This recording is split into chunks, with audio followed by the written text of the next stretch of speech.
भी का उम्मीद करता हूँ आप सब तक आवाज़ ठीक तरह से पहुँच रही होगी, आपको वीडियो भी ठीक तरह से दिखाई दे रहा होगा और साथ ही साथ टेलीग्राम पे आपको नोटिफिकेशन भी मिल गया होगा। यदि तीनों चीज़ें ओके हैं तो AVT ओके लिख दीजिए और हम मान कर चलेंगे सभी सही चल रहा है।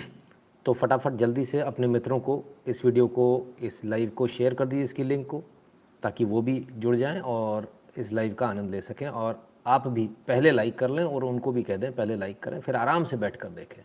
लाइक करना ना भूल जाया कीजिए, क्योंकि विषय जब शुरू होता है ना तो हमको भी याद नहीं रहती। बीच बीच में यदि कोई टोकता है कि लाइक कर लो तो फिर हमको बोलना पड़ता है, आपको भी बुरा लगता है, हमको भी बुरा लगता है और सबकी लय ख़राब होती है ना। तो उम्मीद करेंगे कि आज दोबारा बार बार नहीं कहना पड़ेगा, लेकिन फिर भी कहना पड़ता है कईयों बार। चलिए देखते हैं आज क्या रहती स्थिति। तो सबसे पहले अगर हम बात करेंगे तो कश्मीर की बात करेंगे। कश्मीर में जो आतंकवादी सीमा पार से घुसे या भारत के हैं, ये तो अभी आइडेंटिफाई नहीं हो पाया। आतंकवादियों को घेर ज़रूर लिया गया है, 3 आतंकवादियों को घेर लिया गया एक पहाड़ी पर, ऐसा बताया जा रहा है। और जो सेना है वो पूरी ताकत के साथ उतर गई है। ड्रोन्स का भी इस्तेमाल किया जा रहा है, ज़रा एक बार देख लें। जम्मू कश्मीर के अनंतनाग में कोकरनाग के जंगलों में सुरक्षा बलों ने आतंकवादियों को घेर लिया है। जानकारी के मुताबिक 2 से 3 आतंकी पहाड़ियों में छिपे हैं। सुरक्षा बल आतंकियों पर ड्रोन से बमबारी कर रहे हैं। इसका एक्सक्लूसिव वीडियो सामने आया है। बता दें कि सेना को मंगलवार को आतंकियों के छिपे होने की सूचना मिली थी। इसके बाद सर्च ऑपरेशन शुरू किया गया था, जिसे रात में रोक दिया गया था। इसके बाद बुधवार को सुरक्षा बलों ने आतंकियों के खिलाफ सर्च ऑपरेशन शुरू किया था। इस दौरान आतंकियों और सुरक्षा बलों के बीच मुठभेड़ हुई। सेना के कर्नल मनप्रीत सिंह, मेजर आशीष और जम्मू कश्मीर पुलिस के डीएसपी हुमायूं भट्ट गंभीर रूप से घायल हो गए और शहीद हो गए।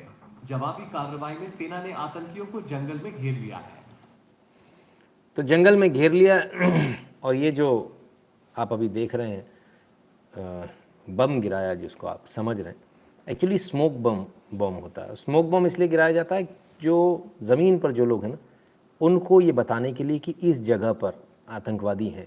तो जब ये स्मोक ऊपर उठता है तो उनको आइडिया लग जाता है कि इस जगह पर है और कहाँ कहाँ कॉर्डन ऑफ करना। यदि वो उसके नज़दीक हैं तो सचेत हो जाए कि आतंकवादी यहाँ पर मौजूद है, ड्रोन ने देख लिया है।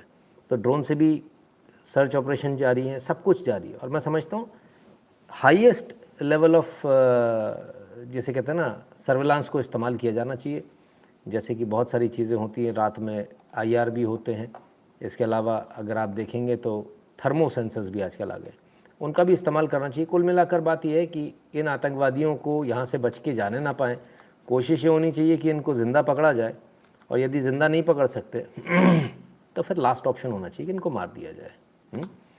क्योंकि ज़िंदा इसलिए ज़रूरी है कि इनको किस किस ने यहाँ मदद दी, उनको भी सपरिवार साफ़ करना चाहिए। ये बहुत आवश्यक है, ताकि जिनके दिमाग में ये खुरापात बसी हुई है ना कि वहाँ ऐसा होगा, कौन सी जन्नत मिलेगी, वो सब दूर हो जाए, है ना। एक तरफा बात तो नहीं चल सकती।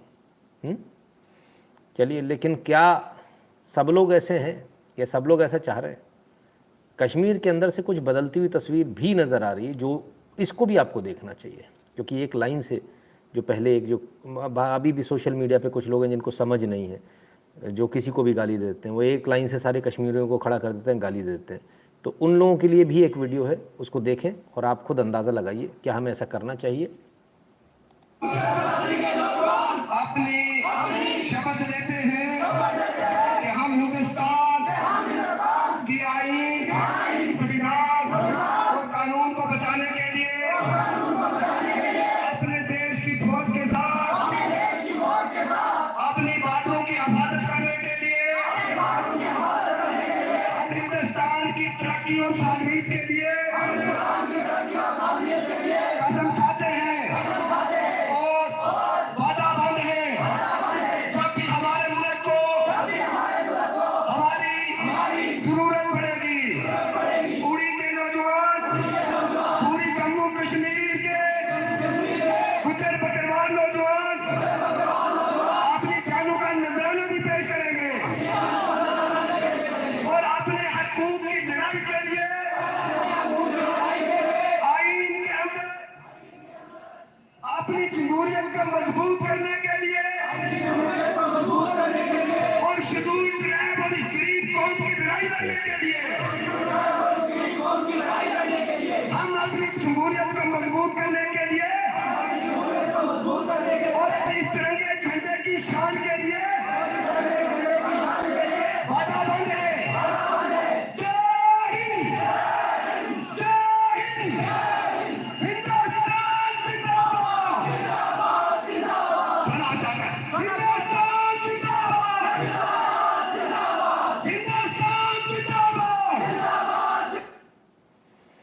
तो ये कश्मीर की आवाज़ आ रही है, हिंदुस्तान जिंदाबाद। कश्मीर से एक वीडियो और भी था, एक जगह एक मोहतरमा किसी से भारत माता की जय बोल रही थी, बोल नहीं रहे थे। वंदे मातरम भी कुछ लोग नहीं बोलते हैं, क्योंकि ऐसा कुछ लोगों ने पिरोया। जबकि वंदे मातरम जो है वो अखबार भी चलता था एक, और वंदे मातरम का ये जो नारा है वो भी जो है मुस्लिम ने दिया। तमाम सारे ये चीज़ें हैं, लेकिन ये अननेसेसरी का एक कट्टरता इनके अंदर भरी गई है। वो कट्टरता ज़्यादा दिन चलती नहीं है। बहरहाल ये गुज्जर बकरवाल है। अब गुज्जर बकरवाल समझ लीजिए, जिसे हम अपने यहाँ गुर्जर बोलते हैं, गुजर बोलते हैं, हमारे यहाँ जो होते हैं वही लोग हैं। बकरवाल वो जो गडरिया जिसको आप बोलते हैं, जो बकरियाँ चराने वाले बकरवाल, ठीक है। तो ये गुज्जर बकरवाल लोग हैं, ये सभी हिंदू ही थे, आज भी हिंदू ही हैं, कहा जाए तो गलत नहीं होगा। समय की काल परिस्थितियों में जब शासन प्रशासन बदला और उस समय जो टैक्स लगाए गए, उससे टैक्स से बचने के लिए या फिर अत्याचारों से बचने के लिए ये लोग उन परिस्थितियों में कन्वर्ट हुए थे। इनको वापस लाने का प्रयास भी किया गया था, लेकिन उन प्रयासों को रोक दिया गया था किन्हीं लोगों द्वारा। महाराजा हरि सिंह के पास ये सारे लोग गए थे, तब उस समय कुछ लोगों ने, वही लोग जो एक्सेप्टेंस नहीं कर पाते ना, जो एक्सेप्ट नहीं कर पाते कि नहीं नहीं हम तो इनको नहीं आने देंगे, तो जब ये आपके मन में रहता है तब ये नुकसान होता है। उस समय भी कुछ लोगों ने किया था, उसका नतीजा खामियाजा आज तक हम भुगत रहे हैं। आज भी कुछ लोग ऐसा कर रहे हैं। तो जब तक आप एक्सेप्टेंस नहीं लोगे, जब तक आप इन लोगों को गले नहीं लगाओगे, कौन आएगा आपके पास? कोई नहीं आएगा। तो ये गुज्जर बकरवाल हैं जो पूरी ताकत के साथ भारत के साथ, भारतीय सेनाओं के साथ खड़े हैं और कहते हैं कि हम अपनी जानों का नजराना भी, यानी अपनी जान भी कुर्बान कर देंगे देश पर। तो ये तो इनकी बात हो गई। सवाल इस बात का, अच्छा यही गुज्जर बकरवाल जो हैं, इनको ही कश्मीर से भगाने का प्रयास हो रहा है। कुछ जो हार्डलाइनर्स हैं ना, उन्होंने प्लानिंग कर रखी है पाकिस्तान से कि इनको भगाओ, इनको जम्मू भगा दो, इनको कश्मीर मत रहने दो। तो ये जो प्रयास है इनको वहाँ से भगाने का, वो संभवतः इसीलिए प्रयास है, ठीक है ना। तो बहुत सारी चीज़ें हैं जिसको आप देखेंगे, धीरे धीरे करके समझ में आएगी। लेकिन एक जो बड़ी बात है, वो बड़ी बात ये है कि आपको ये समझना होगा कि कश्मीर में बेसिक बदलाव हो रहे हैं। वहाँ के जो लोग हैं वो भारत के साथ खड़े हो रहे हैं। धीरे धीरे करके उनको अपनी पुरानी जो यादें वो भी ताज़ा होंगी, और धीरे धीरे करके वो वापसी भी करेंगे जो इस मूलधन में पहले उनके पूर्वज करना चाहते थे, उनके दादे परदादे करना चाहते थे। और मेरे ख्याल से इस बार कोई रास्ता बंद ना करे, इतना ही कर ले हम लोग तो काफ़ी है। आप में से कितने लोगों को ऐसा लगता है कि हाँ रास्ता खुला रखना चाहिए? कुछ लोग ऐसे भी हैं जिनको ये लगता है कि नहीं, रास्ता बंद कर देना चाहिए, बोले कोई अगर आए तो उसको मत आने दें। ज़रा इसका ज़रा नीचे जवाब दे दीजिए। गुरुजी एक बात बहुत चुभ रही थी कि एक दिन पहले हमारे यहाँ ही लोग पाक के बेहुदा क्रिकेट खेल का मज़ा ले रहे थे, उसको खेल भावना कह रहे थे, और अगले दिन खूनी खेल। देखिए मैंने कल भी कहा था युगरतन जी है ना, क्या कहा था कि आप इस प्रकार से मीडिया का गलबहियाँ करना, फिल्मों का इधर उधर प्रेम मोहब्बत दिखाना, क्रिकेट मैच खेलना, ये सब आप नहीं कर सकते। आप ये कैसे कर सकते हो कि एक तरफ कोई आपके जवानों को घर में आके आपके बेटे को मार दे? एक बात बताइए, कोई आपके बेटे को मार दे तो क्या आप में से कोई व्यक्ति उससे कोई संबंध रखेगा? क्या आप क्रिकेट खेलोगे उसके साथ में? नहीं खेलोगे ना। तो ये भी तो इस देश के बेटे हैं। तो इन बेटों को जब इस तरह से किया जा रहा है तो ये सब बंद होना चाहिए। बहरहाल आज एक बयान ज़रूर आया अनुराग ठाकुर का कि तब तक हम पाकिस्तान के साथ कोई मैच नहीं खेलेंगे जब तक ये आतंकवाद अपना बंद नहीं करते। ऐसा कुछ बयान उनका आया है, तो अच्छी बात है। मेरा कहना है अभी इतनी लेट क्यों, ये तो पहले ही हो जाना चाहिए था। आप कहते हो हम इस देश में नहीं खेलेंगे, पाकिस्तान में जाके नहीं खेलेंगे, कहीं और साउथ अफ्रीका में जाके खेलाते हो, क्या आवश्यकता है? सीधे मना करो हम नहीं खेलेंगे पाकिस्तान के साथ, बात खत्म। जो पाकिस्तान को जो टीआरपी मिलती है वो टीआरपी मिलती है भारत के साथ मैच खेलने पर। यदि भारत के साथ मैच नहीं होगा तो खेल ख़त्म। पीसीबी तो वैसे ही कंगाल हो जाएगा, उनके पास पैसे की वैसे ही बहुत किल्लत है। तो हमको ये सोचना पड़ेगा, है ना, क्लियर है ना। विवेक भाटिया जी कहते हैं कभी नहीं, अच्छा, मतलब नहीं आने देना चाहिए। तो भाटिया साहब, आप तो अकेले हो, ये गुज्जर बकरवाल आके तो आपको रोज़ मारेंगे पकड़ के, फिर क्या करोगे आप? या मैच नहीं खेलने की बात कर रहे हो? पूरा लिखा कीजिए, इसलिए ना समझ में नहीं आता, क्योंकि आगे पीछे कमेंट्स आते हैं तो समझ में नहीं आता। तो जिन लोगों का भी ये कहना है कि नहीं ऐसे लोग, ये जो गुज्जर बकरवाल हैं या जो कश्मीरी जिन्हें मुसलमान आप कहते हो, यदि वो घर वापसी करें तो उनको नहीं करने देना चाहिए, या देश के अंदर कहीं भी कोई मुसलमान है जो कल हिंदू ही था, यदि वो घर वापसी कर रहा तो उसको नहीं करने देना चाहिए, या उससे रिश्ता नहीं रखना चाहिए। भाई घर वापसी करेगा तो उसकी बेटी से कौन शादी करेगा? कोई बाहर से तो कोई आएगा नहीं, हूरें तो आएंगी नहीं उसके लड़के के लिए। तो आपको बहू भी देनी पड़ेगी, अपनी बेटी भी देनी पड़ेगी, उसकी बेटी लेनी भी पड़ेगी बहू के रूप में। तो दोनों चीज़ें हैं, तो दिमाग इसके लिए खुला होना चाहिए। और यदि किसी को लगता है नहीं ऐसा नहीं करना है, तो फिर नहीं करना का ना करते तो आपने अपना ऑपोजिशन ज़्यादा बड़ा इकट्ठा कर लोगे, फिर वो मिलके कूटेंगे मारेंगे, यही करते आए हैं, तो फिर परेशानी क्यों होती है? ठीक है ना? तो ज़रा इसको भी ज़रा देख लें, है ना? तो इस बात को भी हमको समझना पड़ेगा, चीज़ों को हमको किस तरह से हमको आगे लेकर जाना, ये भी हमको समझना पड़ेगा। बहरहाल अच्छी बात यह है कि धीरे धीरे करके बदलाव हो रहा है। वो तो तैयार हो रहे हैं, हम तैयार हैं क्या? बात ये है, अगर वो तैयार हो रहे हैं तो क्या हम तैयार हैं इस बात के लिए, या हम पिछली बार की तरह वही गलती महाराजा हरि सिंह वाली दोबारा करेंगे कि नहीं हम नहीं आने देंगे इनको? तो वो गलती करेंगे तो फिर परिणाम फिर भुगतना पड़ेगा। जिन लोगों ने गलती करी उन्होंने ही परिणाम भुगता है फिर, है ना? ये भी आपको इतिहास गवाह है इस बात का। कश्मीर कोई मैंने नहीं छोड़ा, जिन लोगों ने छोड़ा उनको मालूम है। वो टीस उनके अंदर आज भी है, दिल्ली के कैंपों में रहे थे, कैसे रहे थे वो जानते हैं। तो जो उन्होंने झेला है, मैं समझता हूँ अब हमको आने वाली जनरेशन को ये गलती नहीं करनी चाहिए। ऐसा मेरा मानना है। खैर, तो चलिए और आगे चलते हैं, और इनसे तो फिर भी निपट लेंगे। अभी एक नई चीज़ फिर से आ रही है। गुरुजी वो बोला बायलैटरल मैच नहीं खेलेंगे, बाकी खेलेंगे। अब जो भी हो सर, मुझे आइडिया नहीं उसने क्या बोला क्या नहीं, पर मैं उड़ती उड़ती मैंने खबर देखी कि नहीं खेलेंगे करके, है ना? तो चलिए, विव्रत जी कहते हैं नितिन सर आपका लाइव प्रोग्राम देखकर बंद अकल के ताले खुल जाते हैं। तो मतलब फिर सक्सेसफुल है लाइव, है ना? बंद अकल के ताले खुलने चाहिए, बहुत ज़रूरी है ना? और हमको जब तक हम सर्व समावेशी नहीं होंगे तो हम, आप कहते हो विश्व गुरु, दुनिया में फिर से हम भगवा लहराएंगे, कैसे लहराओगे आप? आपको तो सऊदी के, पाकिस्तान के, अफ़गानिस्तान के मुसलमान जो आ रहे हैं उन सबको लेना पड़ेगा, तब तो आप लहराओगे। ऐसे कैसे लहरा दोगे? हवा में लहरा लोगे। फिर आपको ईसाई मिलेंगे, आपको और भी कोई मिलेंगे, दुनिया में पता नहीं कौन कौन से धर्म चल रहे हैं वो सब मिलेंगे, अफ्रीकी मिलेंगे, गोरे काले छोटे बड़े नाटे सब मिलेंगे, सबको आपको एक्सेप्ट करना पड़ेगा, है ना? घर वापसी सहमत, लेकिन मैच नहीं। हाँ मैच तो सर, हम मैच तो, मैं तो कहता हूँ कोई व्यवहार ही नहीं रखना चाहिए, मैच तो छोड़ दीजिए, किसी प्रकार का व्यवहार नहीं रखना चाहिए, है ना? बहुत ज़रूरी है कि ऐसा सबक देना।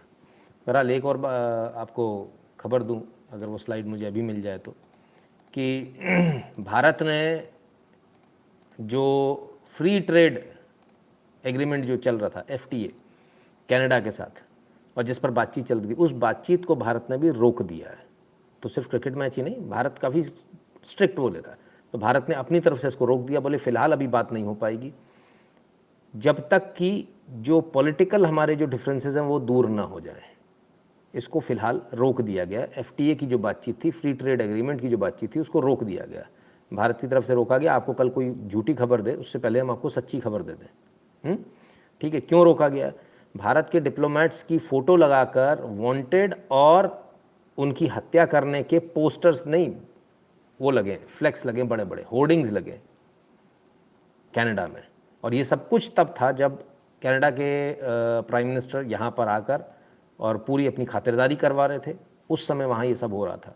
तो इस सब को देखते हुए भारत ने जो है FTA जो है उसको रोक दिया, फ्री ट्रेड एग्रीमेंट को रोक दिया, और बहुत अच्छा किया, क्योंकि इससे हो सकता है भारत को थोड़ा बहुत नुकसान हो, लेकिन एक मैसेज देना बहुत आवश्यक होता है ना? और आपको अपनी वक्त, अपनी पहचान आपको बनानी ही पड़ेगी, आपको इस प्रकार से अच्छे मैसेज देकर, कड़े मैसेज देकर। सो कनाडा को भी मैसेज दिया जा रहा है, जस्टिन ट्रूडो को भी मैसेज दिया जा रहा है, सबको मैसेज दिया जा रहा है कि भारत अब पहले वाला भारत नहीं जिसको आप सोच रहे हो कुछ भी हो जाएगा, तो ऐसा पॉसिबल नहीं है। तो इसको भी रोक दिया गया है। अब ये सही किया है गलत किया, बिजनेसमैन कहेंगे गलत किया, बाकी लोग कहेंगे सही किया। बिजनेसमैन को भी सोचना चाहिए, कभी कभी बिजनेस जो है ना उससे हटकर भी हमको देश हित को सोचना चाहिए। और देश हित तो कम से कम यही कहता है कि हमको फ़िलहाल FTA पर बात नहीं करनी चाहिए, राइट। चलिए अब आगे चलते हैं, बिज़नेस की बात कर रहे हैं। बिज़नेस चलता हुआ बिज़नेस लॉकडाउन में बिल्कुल बंद हो गया था। तो लॉकडाउन की बात क्यों आ रही है? क्योंकि एक और वायरस आ गया। केरल में केसेस मिल गए, निपा वायरस। और उसके बाद कई एपिसोड, कई आउटब्रेक इसके, जैसे कि लोगों ने कहा, इंडिया और बांग्लादेश में हुआ। Seriousness, it's if COVID was 2 to 3% mortality, यहाँ mortality is 40 to 70%. So the mortality is extremely high. 40 to 70% is what is known of all the cases that have been reported. Infected people. No. COVID, overall mortality in COVID at one point was 2 to 3% of people infected with COVID would die. Here we are talking about extremely high mortality. The question. तो ये जो Nipah virus जो है, ये नाम भी ऐसा रखा है निपा, पता नहीं क्या इसका मतलब। बहरहाल निपा वायरस जो है ये भारत में एंट्री कर चुका है। और सबसे बड़ी दिक्कत इस बात की है कि कोविड जैसा खतरनाक वायरस जिसमें पूरा लॉकडाउन हुआ था, उसकी मोर्टेलिटी 2 से 3% थी, भारत में 2% के अंडर थी। जो सरकारी आंकड़े उनमें, आप जानते हैं सरकारी आंकड़े सही नहीं थे, लेकिन जो बात होती है वो सरकारी आंकड़ों से ही होती है ना। तो भारत में जो है वो 2% के अंदर थी, 1.5% के आसपास थी। वर्ल्ड ओवर वो 3% थी, कहीं कहीं 5% भी हुआ, लेकिन इससे ऊपर नहीं हुआ। ऐसा नहीं हो कि कहीं 10% हो जाए, ऐसी नहीं थी। तो ये कोविड की मोर्टेलिटी रहती नहीं, मृत्यु दर थी। कोविड यदि हुआ तो 100 में से 2 लोगों की मृत्यु होगी, ऐसा था।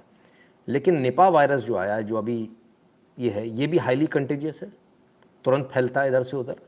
और सबसे बड़ी दिक्कत इस वायरस के साथ ये है कि इसकी जो मोर्टेलिटी रेट है, यानी मृत्यु दर जो है, यानी 100 में से यदि 100 लोगों को यदि निपा वायरस लगा तो 70 लोगों तक की इसमें मृत्यु होने की संभावना। यानी मोटा मोटा ये मान लें कि निपा वायरस हुआ तो मृत्यु निश्चित मान लीजिए आप, ठीक है। तो अब क्या करना है? सबसे बड़ी बात को समझिए ज़रा। पहले हमको खुद को सुरक्षित रहना है, और जो सुरक्षा के उपाय बताए जाएं उनको बहुत सीरियसली मानिएगा। ये कोविड नहीं है। 100% यहाँ लगभग 100% मौत का सामान तैयार है आपकी। इसमें गड़बड़ करेंगे तो निपट जाएंगे। एक के बाद एक कुछ न कुछ वायरस आ ही जाते हैं। अभी ठीक से भारत दोबारा खड़ा भी नहीं हुआ कि ये नई नौटंकी शुरू हो गई निपा वायरस की। अब वायरस को जरा आपको समझना पड़ेगा। कई बार वायरस फैलाया जाता है, इसके कैरियर्स होते हैं। मैंने आपको पहले भी बताया, कई बार हमने इस बारे में चर्चा करी। मेरे ख्याल से मेरे दर्शकों को मालूम होगा, कैरियर्स होते हैं जिनको पैसा मिलता है। ये जो वायरस आया ये केरल में रिपोर्टेड हुआ। अब केरल में जो रिपोर्टेड हुआ वायरस, सवाल इस बात का, क्या बाहर से वायरस भेजा गया था केरल में? क्या इसके पीछे भी कोई कॉन्स्पिरेसी? क्योंकि इसको ठीक से देखना बहुत आवश्यक है, क्योंकि भारत जिस प्रकार से आगे बढ़ रहा है, बहुत लोगों को कष्ट हो रहा है। तो ऐसे वायरसेस और ऐसे, हम इसको बायो वॉर बोलेंगे ना, बायो वॉरफेयर। तो क्या ये बायो वॉरफेयर का हिस्सा है कि भारत में दोबारा से वायरस भेजा गया, निपा वायरस? केरल के ज़रिए केरल का एक आसान रास्ता ढूंढा गया, क्योंकि केरल के लोग बाहर आते जाते बहुत है ना, ज़्यादातर लोग खाड़ी देशों में हैं, इधर उधर हैं, काफ़ी लोग बाहर हैं वहाँ से। तो केरल में इसको भेजकर क्या पूरे भारत में फैलाने का इरादा है क्या? सवाल इस बात का है, क्या अगर ऐसा ये वायरस फैलता है तो क्या लॉकडाउन होगा? मुझे नहीं लगता लॉकडाउन होगा, लेकिन जो मृत्यु दर है उसको देखकर तो ये लगता है कि फिर तो बहुत ही मुश्किल हो जाएगा। इतनी खतरनाक इसकी मृत्यु दर है। ये पहले भी आया था, लेकिन उस समय इतना अंदाज़ा नहीं था कि इसकी मृत्यु दर इतनी होगी। लेकिन अब क्योंकि पूरे वर्ल्ड से इसके आंकड़े आ चुके हैं, सबके सामने हैं, तो ऐसी कंडीशन में जो कंडीशन बन रही है वो 70% इसका स्ट्राइक रेट है। यानी अगर आपको निपा वायरस होता तो 70% मरने का चांस है। तो मैं बड़े क्लियर और क्रूड शब्दों में बोल देता हूँ, आप लोगों को बुरा लगता हो तो माफ़ी चाहूँगा, लेकिन रियलिटी ये है कि हमें इससे बचना ही एकमात्र इसका उपाय है। तो जितने भी लोग जो साउथ में रहते हैं, केरल में रहते हैं, उनसे निवेदन है कृपया करके थोड़ा सा बचाव करें और इसको फैलने से किसी भी हालत में रोकें, क्योंकि अगर ये फैला तो फिर बहुत मुश्किल हो जाएगा। 70% तक का मॉर्टेलिटी रेट बहुत भयानक होता है। कारगिल युद्ध के टाइम भी सब देशभक्तों की बीसीसीआई से अपेक्षा थी कि पाक को बाइकआउट करो। अभी भी हम सबकी यही भावना है, लेकिन बीसीसीआई सिर्फ अपना फ़ायदा देखता है। बैन कर देना चाहिए, बीसीसीआई को ख़त्म कर देना चाहिए युगरतन जी। देश से बढ़ के थोड़ी कुछ होता है, हमें नहीं खेलना भाई, है ना, ठीक है ना। तो ये है, खैर आइए तो आगे अगली न्यूज़ पर चलते हैं। विमान ईंधन 3 साल में 90% महंगा, फिर भी अगस्त में यात्री 23% बढ़े। पिछले 3 साल में 90% यानी डबल हो गया विमान ईंधन, और उसी आधार पर रेट भी बढ़ गए एयरलाइंस के, लेकिन इसके बावजूद यात्रियों की संख्या 23% बढ़ी है। ये भारत के जो एविएशन सेक्टर है उसकी हालत है। यानी जो नुकसान जिन कंपनियों को हुआ था वो नुकसान लगभग उन्होंने कवर कर लिया। कंपनियां सभी फ़ायदे में हैं। कोई जो कंपनी है वो नुकसान में फ़िलहाल अभी जो है, कुछ कंपनियों ने बंद किया था, कुछ अभी चालू हैं। बहरहाल सब अपना अपना जो है नुकसान पूरा कर रही हैं और आगे बढ़ रही हैं। समस्या फिर वही है, ये तो देश आगे बढ़ रहा है, 23% का देख के आप खुश हो गए, लेकिन वो निपा वायरस पीछे छोड़ दिया गया आपके, कि आप जैसे ही खड़े होने को तैयार हुए पीछे से निपा वायरस आ गया। अब आप क्या करेंगे? आपकी तरक्की को किसी भी प्रकार से रोकने का जो एक प्रयास है, इंटरनेशनल साजिश है, इसको ज़रा समझना पड़ेगा, हम सबको समझना पड़ेगा। और मैं तो उम्मीद करूंगा कि सरकार इस पर जो है इसका इन्वेस्टिगेशन अच्छी तरह से करे, बिकॉज अब इस बात को लेकर मैं 100% मुझे डाउट है कि ये जानबूझकर किया जा रहा है, भारत के साथ किया जा रहा है, भारत से चिढ़कर किया जा रहा है। भारत की जो सफलता है लगातार आगे बढ़ती हुई, G20 में और ज़्यादा भारत आगे बढ़ेगा, तो कैसे ना कैसे लॉकडाउन लगवाओ, कुछ ना कुछ तो करो भारत के अंदर। तो ये कुछ लोग, कुछ बड़े देश जो हैं उनका प्लान है। बहरहाल गवर्नमेंट इसको देखे, और समस्या तो यहाँ होती है ना कि जैसे गवर्नमेंट को पता भी है तो गवर्नमेंट बोल नहीं सकती किसी दूसरे देश के बारे में जब तक पूरे सबूत ना हो, एक ये भी समस्या है। तो बहरहाल हम लोग तो ये कर सकते हैं, ये कर सकते हैं कि हम इसको फैलने से रोकें, ठीक है। आगे बढ़ें और ज़रा आपकी सफलता का और एक वो ले लें। पृथ्वी की वजह से बन रहा चंद्रमा पर पानी, वैज्ञानिकों का बड़ा दावा, चंद्रयान 1 ने खोला राज। 2008 में भेजा था चंद्रयान 1, उसके डेटा से कुछ नई जानकारी मिली है, और वो ये मिली है कि पृथ्वी की वजह से चंद्रमा पे पानी बन रहा है। अभी तो पानी ढूंढ रहे थे, लेकिन यहाँ तो भारत ने एक नई खोज कर दी। तो कैसे बन रहा है पृथ्वी की वजह से, ज़रा उसको भी देखें। बड़ी खबर है, आपको देखना चाहिए, समझना चाहिए। पृथ्वी के इलेक्ट्रॉन चांद पर पानी बना रहे। वैज्ञानिकों ने चंद्रयान 1 का डेटा स्टडी करके दावा किया चंद्रयान 3 का लक्ष्य भी पानी खोजना। तो पानी खोजना ही लक्ष्य है, और पृथ्वी के जो इलेक्ट्रॉन्स हैं वो मदद कर रहे हैं वहाँ पानी बनने में, पानी बनाने में। तो यदि ऐसी स्थिति है तो इससे तो क्यों ऐसा कहा जा रहा है? क्योंकि चंद्रमा पर बर्फ़ पाई गई, ऐसा दावा किया जा रहा है कि वहाँ पर बर्फ़ मिली है ना। तो यदि बर्फ़ मिली है तो बर्फ़ कैसे मिली है? तो पृथ्वी के जो ये हैं इलेक्ट्रॉन्स, इनके ज़रिए वहाँ पर पानी बन रहा है। तो ये एक अच्छी खबर है। चंद्रमा पर यदि पानी होता है, बर्फ़ के रूप में भी होता है, तो भी आप उसको जो है कहीं ना कहीं कंज्यूम करने लायक बना सकते हैं। पानी होना ही अपने आप में सबसे बड़ी बात है, इसके बाद बाकी सारी चीज़ें बाद की बात है। तो अभी तो सारी शुरुआती चीज़ें, डेटा लगातार स्टडी किया जा रहा है, रोज़ एक नई स्टडी सामने आ रही है। नासा परेशान है, जो वो नहीं कर सका वो भारत कर रहा है। डेटा 2008 से पड़ा हुआ था, किसी ने ध्यान नहीं दिया, लेकिन अब इस डेटा को निकाला जा रहा है और पूरे डेटा को स्टडी किया जा रहा है। तो भारत किस प्रकार से आगे बढ़ रहा है आप देख रहे हैं। बस इसी को रोकने के लिए ये कभी निपा वायरस, कभी टिपा वायरस, ये चलता रहेगा, है ना। हाँ, राम मंदिर का सेलिब्रेशन भी है, बिल्कुल एकदम सही बात है, उसको भी रोकने के लिए हो सकता है, कोई बड़ी बात नहीं है। चलिए एक और खबर, थोड़ी लीक से हटकर, पर मुझे ऐसी खबरें बड़ी अच्छी लगती हैं, पसंद, मेरी पसंदीदा खबरों में से एक। पुरानी चीज़ें मुझे बड़ी अच्छी लगती हैं। मुझे नहीं पता आप में से कितनों को अच्छी लगती है। और पुरानी चीज़ें जब हटती हैं तो थोड़ा बुरा लगता है, नहीं हटनी चाहिए। मुंबई से अगली खबर आ रही है। हाँ, आइकॉनिक डबल डेकर बस, ये बड़ी प्यारी सी सुंदर सी बस, डबल डेकर्स में ऊपर भी बैठ जाते थे, पीछे से चढ़ते थे, एक ही दरवाज़ा होता था पीछे से चढ़ने का और सीढ़ियाँ होती थी ऊपर जाने की। ऊपर भी आप बैठ सकते थे और नीचे भी। क्यों? आबादी जब ज़्यादा थी तो उसको इधर से उधर ले जाने के लिए डबल डेकर बसेस का इस्तेमाल किया जाता था। अब इन मुंबई की डबल डेकर बस को बंद कर दिया गया है, ठीक है ना। आज लास्ट दिन था और इन डबल डेकर बस को बंद कर दिया गया है। अंधेरी में ये जो बस है आज चलाई गई, लास्ट ड्राइव इसकी थी। तो it's a bye bye time for double decker bus. हम तो अब भी यही उम्मीद करेंगे कि इन आइकॉनिक बसेस को रहने देना चाहिए और उनको चलते रहने देना। बड़ी प्यारी सी लगती है, लाल लाल ये बस, बेस्ट लिखी हुई। आप सब ने भी ज़रूर देखी होगी और कभी ट्रैवल भी किया होगा, और किया होगा तो ऊपर ज़रूर चढ़े होंगे जिसने पहली बार में ट्रैवल किया होगा। कि वो मन है मानता नहीं ना, नीचे खड़े रह के क्या करेंगे, चलो ऊपर चलेंगे। नवीन जी आइए, स्वागत है। सो इन डबल डेकर बसेस को भी टाटा बाय बाय कर दिया गया है और अब जो है आपको ये डबल डेकर बस नहीं दिखेंगी, ठीक है ना। स्कूल की यादें, बहुत सारी यादें, बहुत सारे लोगों की यादें, तो बड़ी पुरानी सी यादें हैं।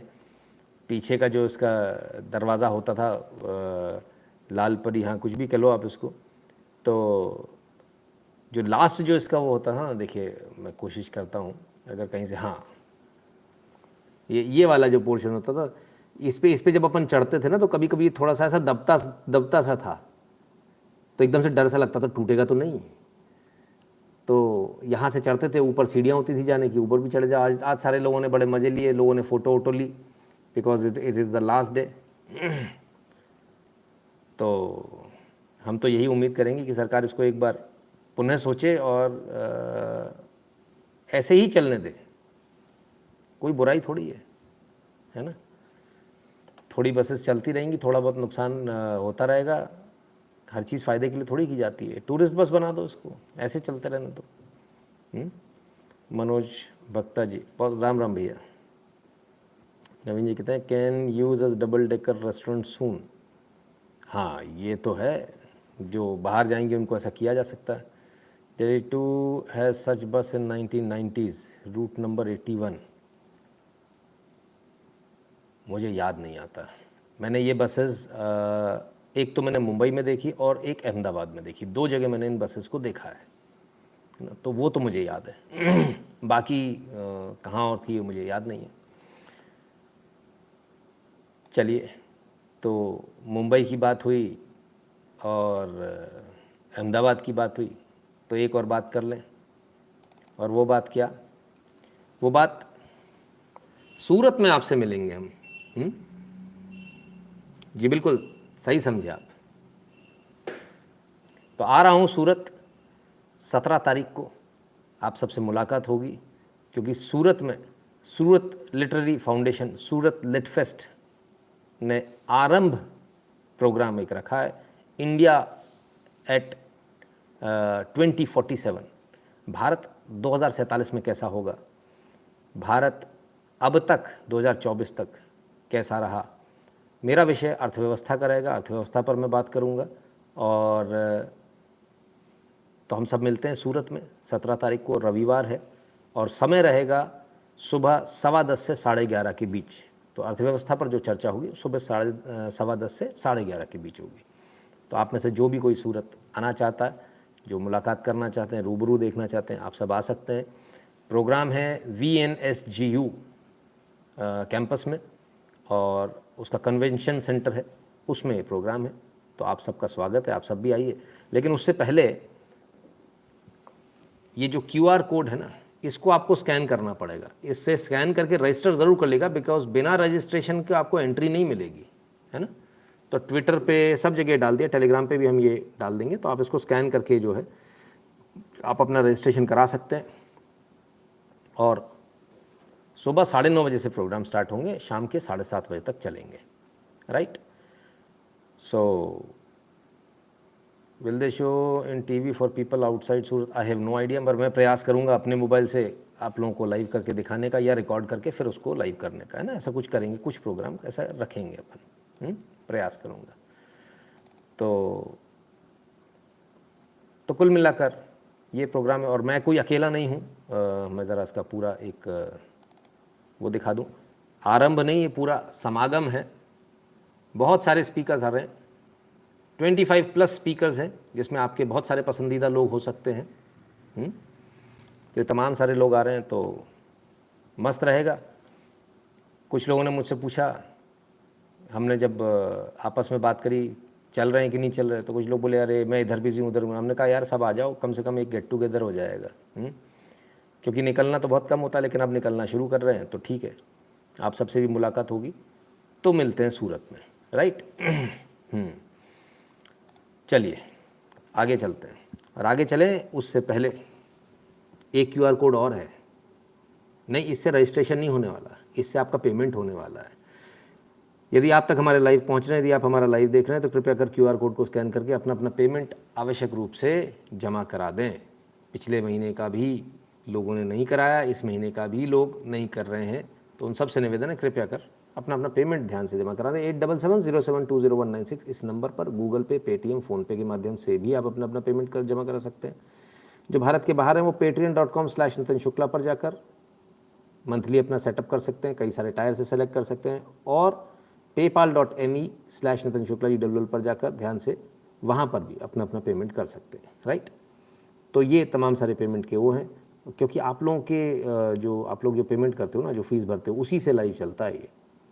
अब जो अब नहीं भरेंगे तो फिर वो टाटा बाय बाय हो जाएगी।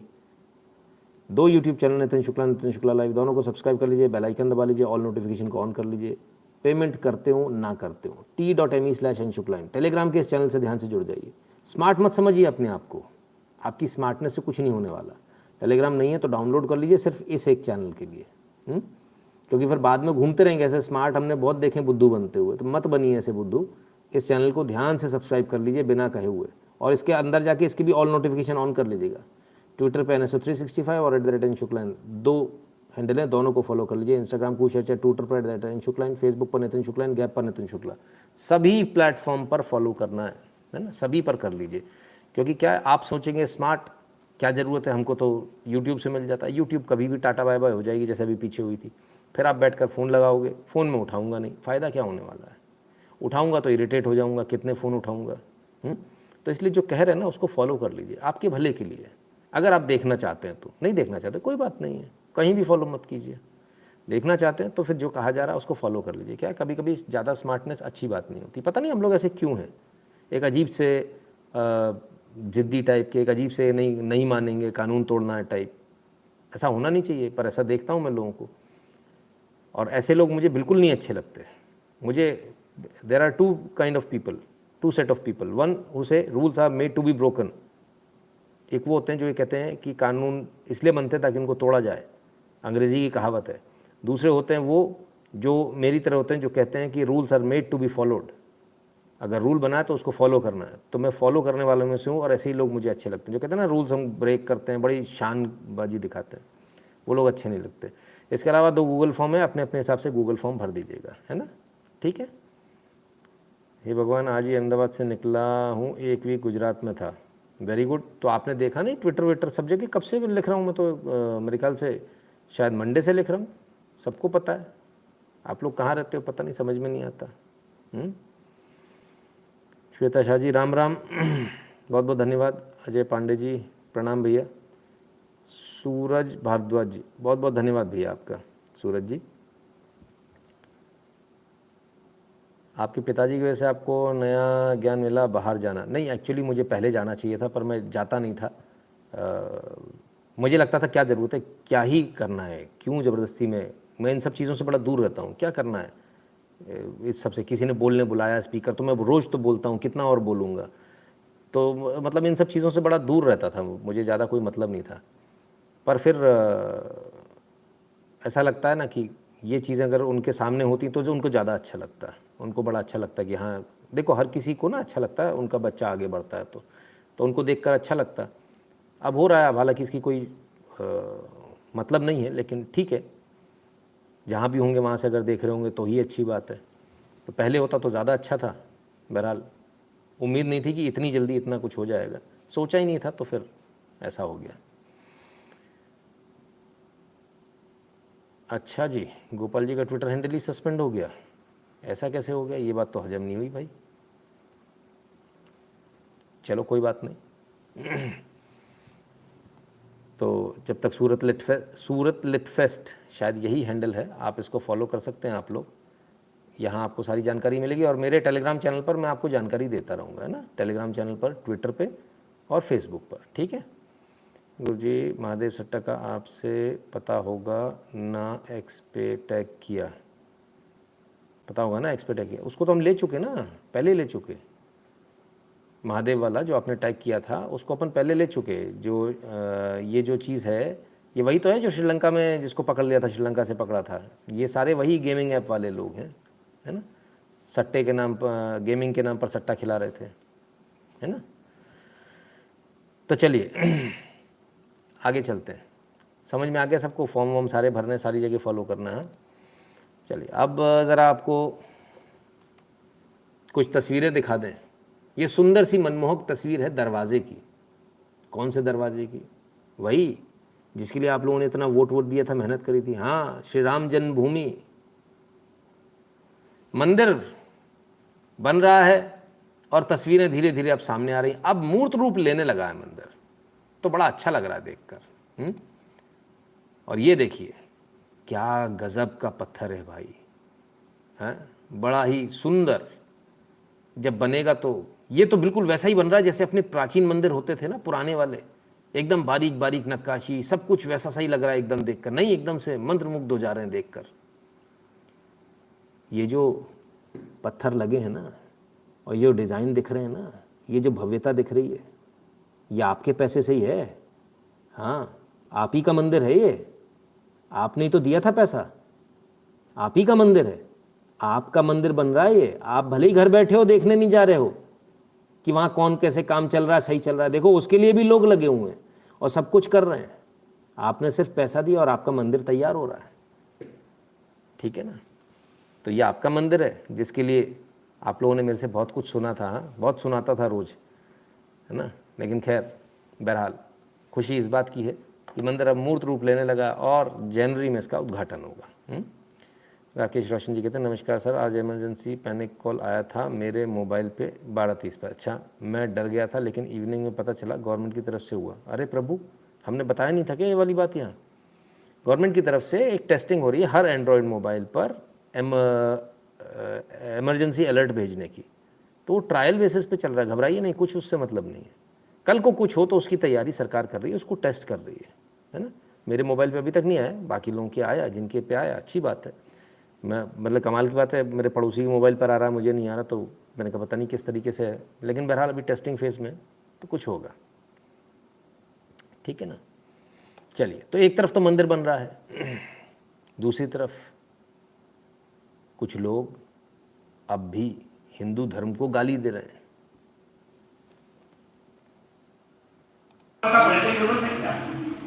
या राम से मानव प्रतिक्रिया पढ़ लीजिए, या फिर डॉक्टर लैला की टिप्पणी पढ़ लीजिए, किताबें निकाल। अच्छी बातें भी है, बहुत अच्छी अच्छी बातें ये, लेकिन 55 प्रकार का खाना परोसा गया हो, उसमें थोड़ा पोटेशियम साइनाइड डाल दिया गया हो तो आप खाएंगे। इसलिए मेरी आपत्ति वहां है और रहेगी जीवन भर में। ये जो पोटेशियम साइनाइड टाइप का कुछ चीज है ग्रंथों के अंदर, मैंने कहा तो जीवा पर 10 करोड़, मोहन भागवत कहा तो पर 10 रुपया तो नहीं रखा, दूसरा कर। अब मोहन भागवत की 2 बात है, वीडियो भी जारी हुआ, आप लोग का बैठे क्यों बदल दें। ये जो पोटेशियम साइनाइड टाइप का कुछ चीज है ग्रंथों के अंदर, हिंदू धर्म ग्रंथों को, सनातन को पोटेशियम साइनाइड बता रहे हैं साहब। और ये नमूना, ये बेवकूफ़, ये गधा बिहार का शिक्षा मंत्री है। हम ऐसे ही बोलते हैं बॉस। हाँ, 1 नंबर का नमूना, 2 कौड़ी का आदमी, 2 कौड़ी का, इससे ज़्यादा किसकी हैसियत औकात नहीं है। पता नहीं कैसे तो भी आप लोग जिताते हो, कैसे लोग हो यार, कैसे कैसे लोगों को जिताते हो आप लोग? क्या बिहार के लोग बिल्कुल एकदम बुद्धि उद्धि रख देते हैं वोट करने जाने से पहले? जात सुन देख कर ही जाते हो क्या आप लोग? इसका नतीजा है ये सारी घटनाएं बिहार, बंगाल, तमिलनाडु इधर से ही क्यों आती हैं? कभी केरल से। सोचिए, विचार कीजिए। भारत के अंदर और भी कई स्टेट्स हैं, ऐसी गंद कहीं नहीं मिलेगी आपको। कहीं ना कहीं हमसे गलती हो रही है, कहीं ना कहीं हम गलत लोगों को चुन रहे हैं। हर इन सब को हटा दीजिए, इस बार साफ कर दीजिए। सनातन को पोटेशियम साइनाइड, मतलब आप जो जिस धर्म को लेकर चल रहे हो वो पोटेशियम साइनाइड है। आपके धर्म को आपको गाली दी जा रही है और आप अभी भी आप जाति ढूंढोगे कि यादव है या फलाना या ढिकाना है, हम उसको वोट देंगे। क्या हो गया आप लोगों को? भाई थोड़ा सोच समझ के हिंदू बनकर सोचिए, ऐसे तो कबाड़ा हो जाएगा। तो पोटेशियम साइनाइड बता दिया साहब। एक तरफ अब सरकार का फ़र्क देखिए, एक तरफ राम मंदिर बन रहा है, राम मंदिर बनवा रही सरकार, दूसरी तरफ हिंदू धर्म को, भगवान राम को, सनातन को गाली दी जा रही है। यानी सीधे सीधे हिंदुओं को गाली दी जा रही है, आपके मुंह पर थूका जा रहा है। इसके बावजूद अभी भी अगर कोई कहे कि जागना है चाहिए, तो मैं कहता हूँ आप मतलब कैसा जागोगे? मतलब आपको उठाने के लिए सामने वाला तो खुद ही आपके मुंह पे थूक रहा है ना, धैत दनादन धैत दनादन। गीला गीला नहीं लगा, अभी भी जागना बाकी है। अरे कमाल है साहब, गजब है। तो ये स्थिति है बिहार के एजुकेशन मिनिस्टर चंद्रशेखर की। वाह वाह, अरे वाह गधा, गजब गधा भाई, कमाल है। हिंदुओं के नाम पर जो इस तरह के लोग हैं ना, वो हिंदुओं के बीच में पोटेशियम साइनाइड है सही मायने में। हिंदू धर्म में कुछ नहीं है ऐसा, लेकिन ऐसे लोग जो हैं ये ज़रूर हम लोगों के बीच में पोटेशियम साइनाइड का काम करते हैं। लोगों को बरगलाना, लोगों को दूसरों को गाली देना, ये इनका काम है। चलिए आइए साहब, तो बिहार के उप मुख्यमंत्री जी से सुन लें वो क्या कह रहे हैं। सभी संविधान में हम लोग विश्वास रखते हैं और संविधान में सभी धर्मों का सम्मान हो, भावनाएं जुड़ी हुई हैं, लोगों की आस्था जुड़ी हुई है। तो हम लोग तो भाई हमेशा जो है इसका सम्मान करते हैं, लोगों की भावनाओं का। मंत्री जी को अपने विभागों में ज़्यादा ध्यान देना चाहिए, लेकिन नकारात्मक बातों पर भी चर्चा मीडिया में नहीं होनी चाहिए। सकारात्मक बातचीतों पर चर्चा होनी चाहिए। और शिक्षा विभाग में देश भर में इतनी ज़्यादा बहाली नहीं निकाली गई, नौकरी नहीं दिया गया, उस पर तो चर्चा नहीं हो रही। मेन स्ट्रीम मीडिया में या नेशनल मीडिया में क्यों नहीं हो रहा? और सारे शिक्षक जो है अब स्कूल जाने लगे हैं, अब इस पर भी चर्चा नहीं हो रही है। तो इन विषयों पर चर्चा होनी चाहिए, ना कि नकारात्मक बातों पर। और अलग अलग प्रवचन देने के लिए भाई लोगों के लिए क्या अच्छा है क्या बुरा है, जब सबों को शिक्षा मिलेगा तो वो खुद ही तय कर लेंगे कि भाई किसके लिए क्या गलत है क्या सही है। ये तो एक व्यक्तिगत लोगों से आस्था का जुड़ा हुआ सवाल है। तो हम लोग संविधान के मानने वाले लोग हैं और हमको लगता है कि ऐसी बातों में उनको जो है बात नहीं करनी चाहिए, ऐसा कोई लोग करना। ये हाल है, उनको यही नहीं पता बोल क्या रहे हैं। कहते कि शिक्षा के क्षेत्र में भर्तियां नहीं निकली, तो कहाँ नहीं निकली? शिक्षा मंत्री तो आपका है ना, आपकी सरकार का है। फिर कहते शिक्षा में जो है शिक्षक स्कूल आने, मतलब इससे पहले नहीं आ रहे थे।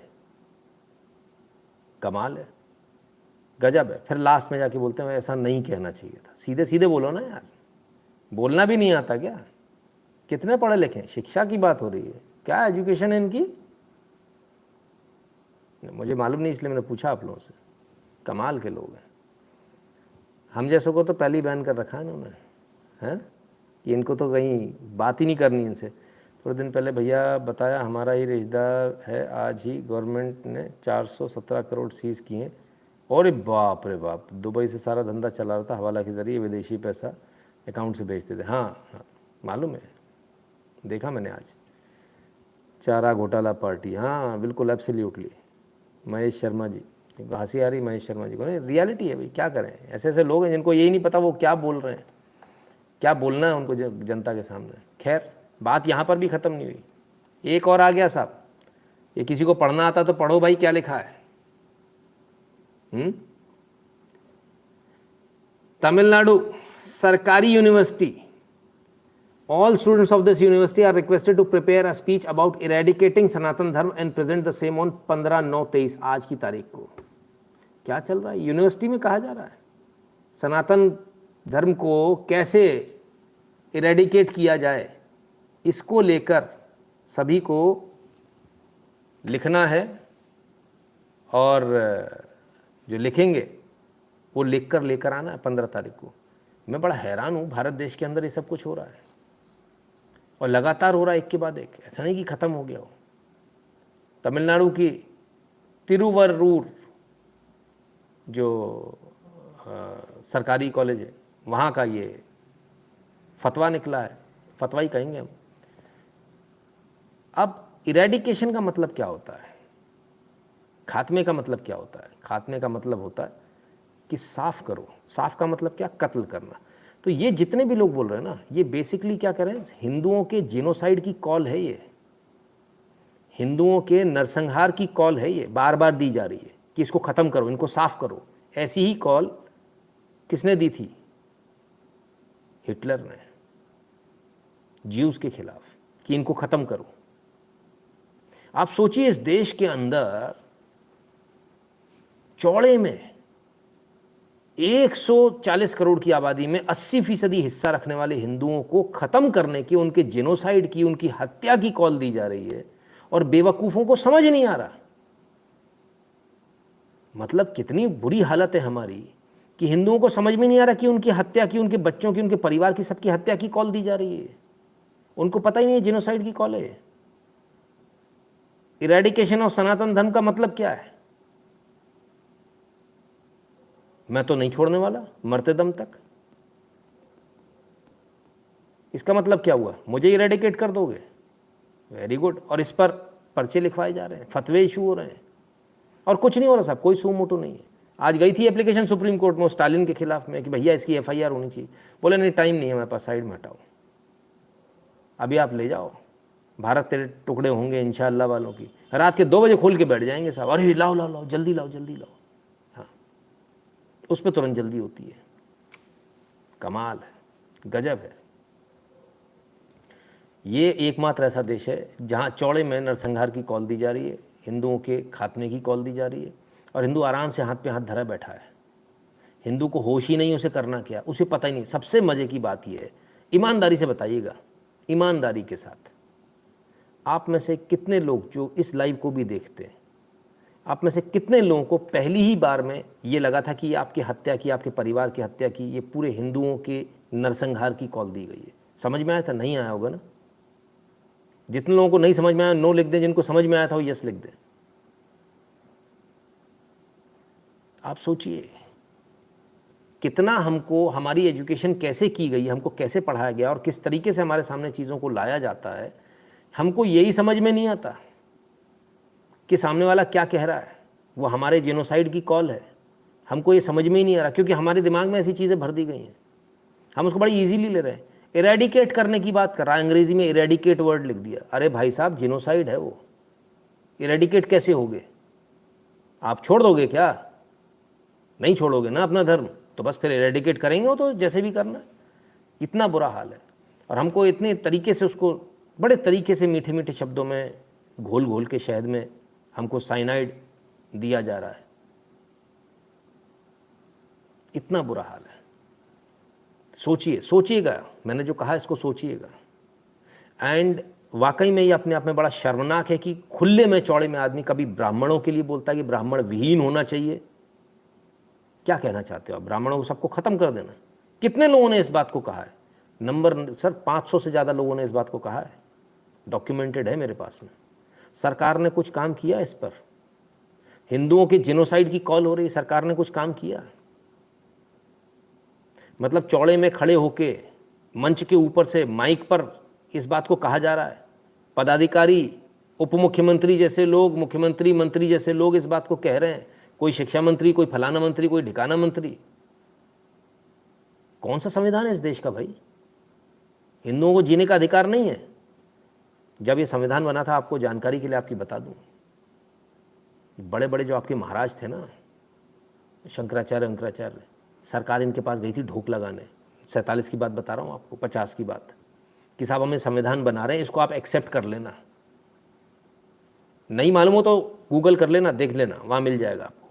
सारे धर्माचार्यों के पास गए थे, हिंदू धर्माचार्य। सोचिए क्या ताकत थी हमारी, 1947 में भी हमारी कितनी ताकत थी। जब ये घुटने टेकने सरकार गई थी पंडित नेहरू की, और घुटने टेक के इसने कहा था इसको एक्सेप्ट कर लेना, तब हमारे पूर्वजों ने कहा था ठीक है संविधान बनाया, हम एक्सेप्ट कर लेते हैं। तब भी वो हिंदुओं के विरोध में था। हमें तो उसी समय एक्सेप्ट नहीं करना चाहिए था कायदे से। और आज ये उसका सिला हमको ये मिल रहा है कि खुले में चौड़े में मंच के ऊपर से जेनोसाइड की कॉल दी जा रही है। हिंदुत्व सनातन को इरेडिकेट करेंगे। गजब है साहब, कमाल है भाई। अगर ऐसा संविधान है, अगर कोई दूसरे के लिए जरा सी बात बोल देना, अभी वो उन्होंने बोला किसी ने कि अंबेडकर तो उस ड्राफ्टिंग कमेटी में थे, ड्राफ्ट चेक करने वाले थे, फलान थे, उनके ऊपर SC ST एक्ट लग गया। विश्व हिंदू परिषद के ही कोई नेता थे, पूर्व नेता, अभी कल ही मैंने बताया आपको कि उसमें उसके चेयरमैन तो वो थे। अब उन्होंने प्रामाणिक तथ्य की बात कर रहे हो, उसको प्रामाणिकता के पैमाने पर उतारा जाना चाहिए कि वो सही कह रहे हैं, गलत कह रहे हैं। क्या वाकई में चेयरमैन जो है वो राजेंद्र प्रसाद थे क्या ड्राफ्टिंग कमेटी कोई दूसरी थी क्या वो देख रही थी, किसने बनाया, क्या किया? तो वो सारी चीज़ों को देखना चाहिए। ये चर्चा का विषय है। या इस पर FIR हो गई, SC ST एक्ट लग गया, धारा 153 लग गई, सब हो गया साहब, और ये साहब आतंकवादी बना दिया। जो चर्चा के विषय में अगर कुछ बोल दोगे तो आतंकवादी बन जाओगे। और अगर कोई आपके लिए जेनोसाइड की कॉल दे रहा है, वो भी तमिलनाडु में हुआ, और अगर कोई आपके लिए तमिलनाडु से जेनोसाइड की कॉल दे रहा है, उस पर कुछ नहीं हो रहा। इस पर तो केंद्र सरकार को और सुप्रीम कोर्ट के चीफ जस्टिस को सीधे इसको जेनोसाइड की कॉल मानकर इनको सीधे अंदर ठूस देना चाहिए। आजीवन कारावास, जब तक जिंदा रहोगे तब तक अंदर ही रहोगे। अब आप क्या बात करते हो? आप सारे हिंदुओं को मारने की आप बात कर रहे हो। बड़ा शर्मनाक है कि हमको ये बात समझ में नहीं आ रही है। खुले में आदमी कह रहा है इरेडिकेट कर दो, पेपर्स बुलवाए जा रहे हैं यूनिवर्सिटीज़ में कि कैसे इरेडिकेट करें। क्या मतलब होता है इरेडिकेशन का? नहीं होगा सनातन, जब तक मैं जिंदा हूँ कोई इरेडिकेशन नहीं होगा। मैं तो हूँ ना, सनातनी हूँ, हमेशा रहूँगा। तो मुझे कैसे करोगे इरेडिकेट? कमाल है। और जो अपने आप को ज़्यादा पढ़ा लिखा कहते हैं, माफ़ी चाहता हूँ साउथ के तमाम सारे जितने भी हमारे मित्र हैं उनसे, इतनी उम्मीद नहीं थी मुझे कि इतना बुरा हाल होगा तमिलनाडु में, कि तमिलनाडु के लोगों का खून है या पानी है? क्या आपके यहाँ इतना कुछ हो रहा है, बैक टू बैक हो रहा है। बिहार, आपको पोटेशियम साइनाइड कहा जा रहा है, आपके धर्म को, आपके भगवानों को। कमाल है भैया। यूपी वाले बहुत अच्छे हैं फिर तो, बुरा ना माने कोई, लेकिन वाकई में दिल दुखता है देखकर कि आप लोग कुछ भी वहाँ की जो जनता कोई रिस्पॉन्ड ही नहीं कर रही है इस पर। आराम से बैठे, हाथ पे हाथ रखे, कोई नहीं, आप लोग जैसा चुनोगे वैसा पाओगे। मंदिर भी वहीं टूटे थे, वो कोई से मंत्री जी थे, वो तो अपनी तारीफ बता रहे थे, मैंने तो 400 साल पुराने मंदिर तोड़ दिए। वाह क्या बात है। युवदनी गुरु जी कर्नाटक में हिंदू विरोध से सफलता से प्रेरित होकर मुंबई मीटिंग में सिर्फ साउथ पार्टीज़ को इसकी जिम्मेदारी दी गई है, क्योंकि उनकी राजनीति को सूट भी करता है। प्रॉब्लम तो हिंदुओं के साथ है ना, हिंदू नहीं रहते क्या वहाँ? रहते हैं ना। प्रॉब्लम हिंदुओं के साथ है। हिंदुओं ने ऐसा क्यों किया? हिंदुओं ने क्यों वोट किया? कर्नाटक में वोट किया, वहाँ भुगत रहे हैं, दूसरी तमिलनाडु में भुगत रहे हैं। खैर, बात सिर्फ सनातन को ख़त्म करने की बात नहीं कर रहे हो, वो एक्चुअली कर रहे हैं। कैसे, वो देखिए।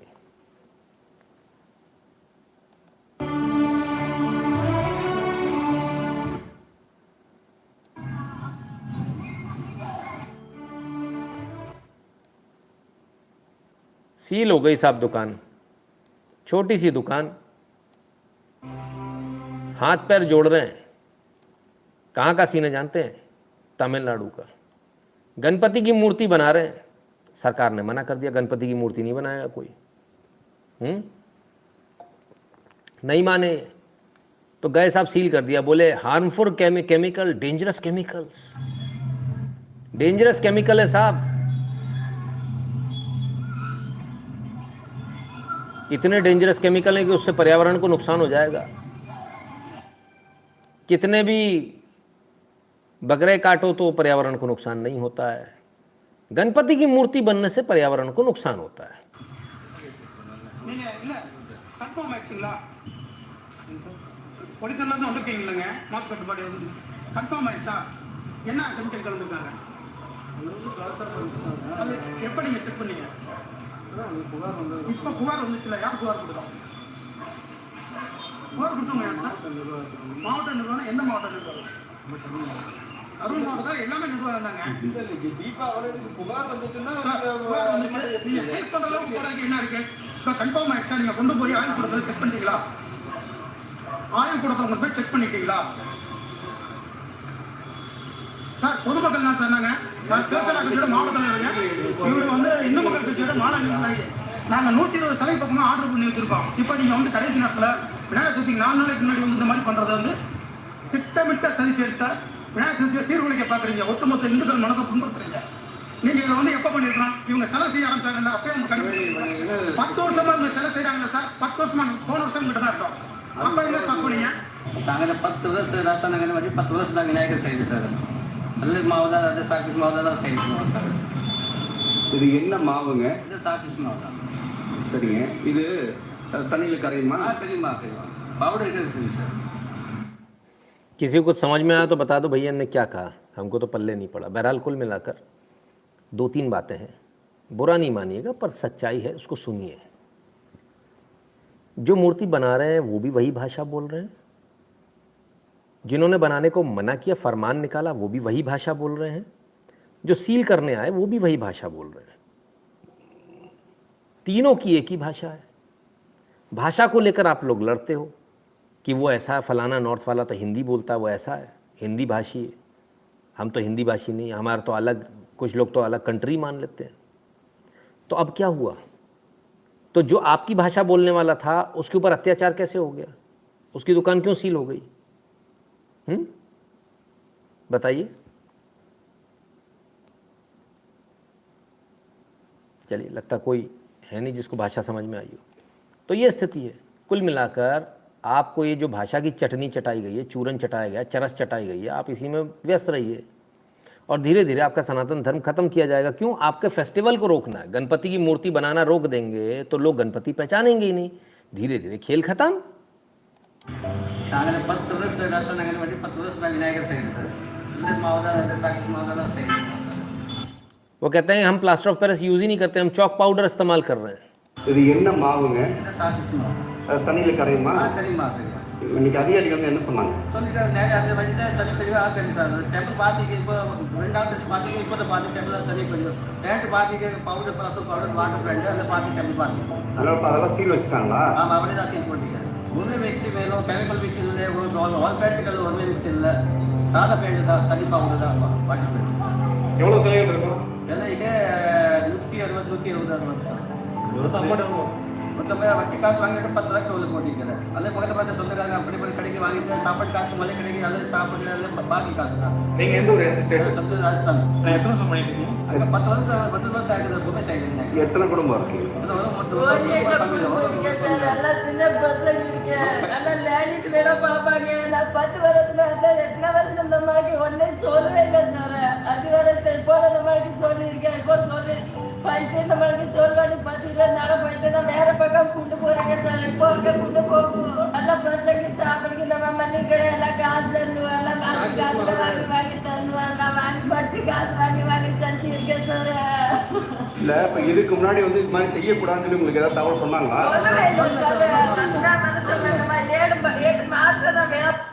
8 महीने से काम कर रहे थे। बहरहाल इनकी मूर्तियाँ उठा के ले गए। उनका कहना है कि भाई आप जो है प्लास्टर ऑफ पेरिस इस्तेमाल कर रहे हैं, आपके जो रंग हैं वो गलत रंग इस्तेमाल कर रहे हैं। उनका कहना है हम प्लास्टर ऑफ पेरिस इस्तेमाल नहीं कर रहे, चौक इस्तेमाल कर रहे हैं। उन्होंने मीडिया के सामने भी दिखाया और साथ ही साथ कलर्स भी दिखाए कि हम वाटर सोल्यूबल कलर यानी वाटर कलर का इस्तेमाल कर रहे हैं। इसके बावजूद ये कोई पहला जगह नहीं है, बहुत सारी जगह पूरे तमिलनाडु में यही चल रहा है। छापेमारी सिर्फ इस बात को लेकर चल रही है, येन केन प्रकार कैसे भी करके बस हिंदू आइडल्स जो बन रहे हैं, हिंदू मूर्तियाँ जो बन रही हैं, इनको रोकना है। दिल्ली वाला पागल पटाखे बैन कर देता है, गजब है साहब, अजब गजब चल रहा है। पूरे भारत में ये हाल है। अगर अभी लोग सड़कों पर नहीं निकले तो अगला बंगाल बनेगा। बन चुका सर, बंगाल से बुरा हाल है यहाँ का। बंगाल में आपको दिख रहा है सामने, यहाँ सरकार ही कर रही, प्यार से पुचकार पुचकार कर, तो मेरी भाषा बोलता है ना, इन लोगों के चक्कर में मत पड़। ये नितिन शुक्ला वहाँ बैठ के तेरे को हिंदी में बोलता है, हाँ तेरी भाषा बोला क्या, नहीं बोला ना, मैं तेरी भाषा बोलता हूँ तो मैं तेरी गर्दन काट सकता हूँ। वो कटवा रहे हैं वहाँ के लोग खुशी खुशी से, इसमें कोई दूसरा क्या करेगा। अजब गजब लोग हैं भाई, बहुत बुरा हाल है। चलिए, तो जहाँ अभी लोगों ने लालच में वोट दिया, कर्नाटक, वहाँ का क्या हाल है, वहाँ का भी देख ले। ईदगाह मैदान जिसके लेकर जहाँ हमेशा से गणपति बैठते आए, अब इस बार कहते हैं कि वहाँ पे परमिशन नहीं दी गई है, गणपति नहीं बैठने दिए जा रहे हैं। Denial? No, who said that denial? So how is that denial? Denial is when you ask something and it is not given to you, and if they have written it for saying that we cannot give, that is called denial. Where have they denied it? Can you show me any document? Where is it, ma'am? Where have they denied permission? If there is a document that says that we have denied permission, I can comment on it. As of now, there is no denial of any of such of the permission. So I don't think I should be commenting on it. Thank you, sir. खड़गे साहब, रक्तपात fame वाले खड़गे साहब के सुपुत्र हैं, कहते denial किस चीज़ का, कोई हमने कोई डिनाई नहीं किया। कोई एप्लीकेशन आई होती तब डिनाइल होता तो समझ में आता, कोई एप्लीकेशन आई हो तब बताओ, हमारी तरफ से कोई ऐसा लेटर गया हो जिसमें हमने डिनाई किया हो कि मूर्ति नहीं लगेगी, ये बताओ। बड़े हैरानी की बात है, हमें कितना नपुंसक बना दिया गया इस देश में। 80% आबादी हमारी, 84% कहा जाए तो 84% आबादी हमारी। भगवान को की प्रतिमा को 7 दिन बैठाने के लिए हमको परमिशन चाहिए। ये कब से होने लगा, हमने तो कभी नहीं लिया। मैं जीवन भर से जब से देखता आ रहा हूँ, हमने 20 जगह, न जाने किसके, मैंने पर्सनली तो नहीं, लेकिन जितने तमाम सारे लोगों ने, मेरे दोस्तों ने, जब भी गणपति माता बैठानी ऐसी ही बैठाई है। ये परमिशन का रट्टा कब से शुरू हुआ और क्यों मानते हैं हम लोग इसको? हम जाके सीधे बैठा क्यों नहीं देते? कायदे से तो ये होना चाहिए कि हिंदू गया, आपने जहाँ उसको बैठाना वहाँ मूर्ति बैठा, भाई फंक्शन है, ये तो चलेगा, सबको मालूम है। आप देखो क्या करने का है। हमारे ज़माने में तो लाइट का कनेक्शन भी लेते, सीधे तार लगाते थे, है किसी माइके लाल में हटा ले, कोई नहीं हटाता था। आज किसी में हिम्मत नहीं कि सीधा लगा ले, आजकल परमिशन लेके वो मीटर लगवा के दुनिया भर के रट्टे करते घूम रहे। क्या ज़रूरत है, क्या आवश्यकता है? लोगों ने परमिशन ली थी क्या शाहीन बाग से पहले? ये किसान आंदोलन वालों ने परमिशन ली थी क्या? किसने ली परमिशन? भगवान बैठाने के लिए परमिशन लगेगी, कम्युनिस्टों के लिए परमिशन नहीं है। जो टुकड़े टुकड़े के सपने देख रहे हैं, जो कह रहे हैं कि चिकन्स नेक को काट दो, उनके लिए परमिशन की आवश्यकता नहीं है, हमारे लिए परमिशन लगेगी। हम इतने गए बीते होगा कि हमको परमिशन की आवश्यकता पड़ रही है। मैं तो हैरान हूँ। कोई सा भी मैदान हो जी, आराम से गणपति की मूर्ति बैठाइए।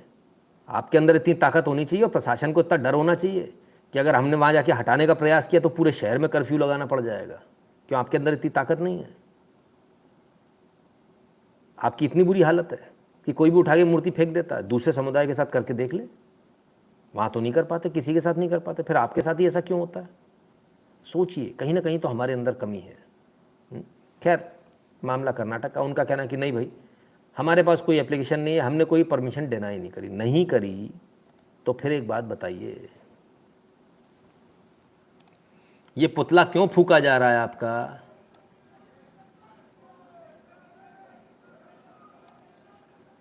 सिद्धारमैया का पुतला फूका जा रहा भाई।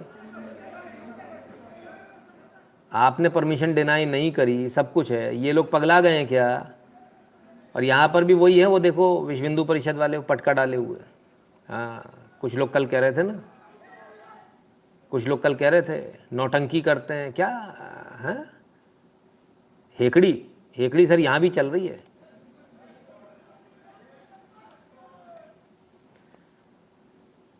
तो खड़गे जी का कहना था कि भाई हमने कोई परमिशन डिनाई नहीं करी है, लेकिन ये लोग तो इतना सारा हंगामा कर रहे हैं। क्यों कर रहे हैं? सिद्धारमैया जी का पुतला जलाया जा रहा है, क्यों? ऐसे कैसे जला दिया? कहीं ना कहीं कुछ ना कुछ तो गड़बड़ है ना।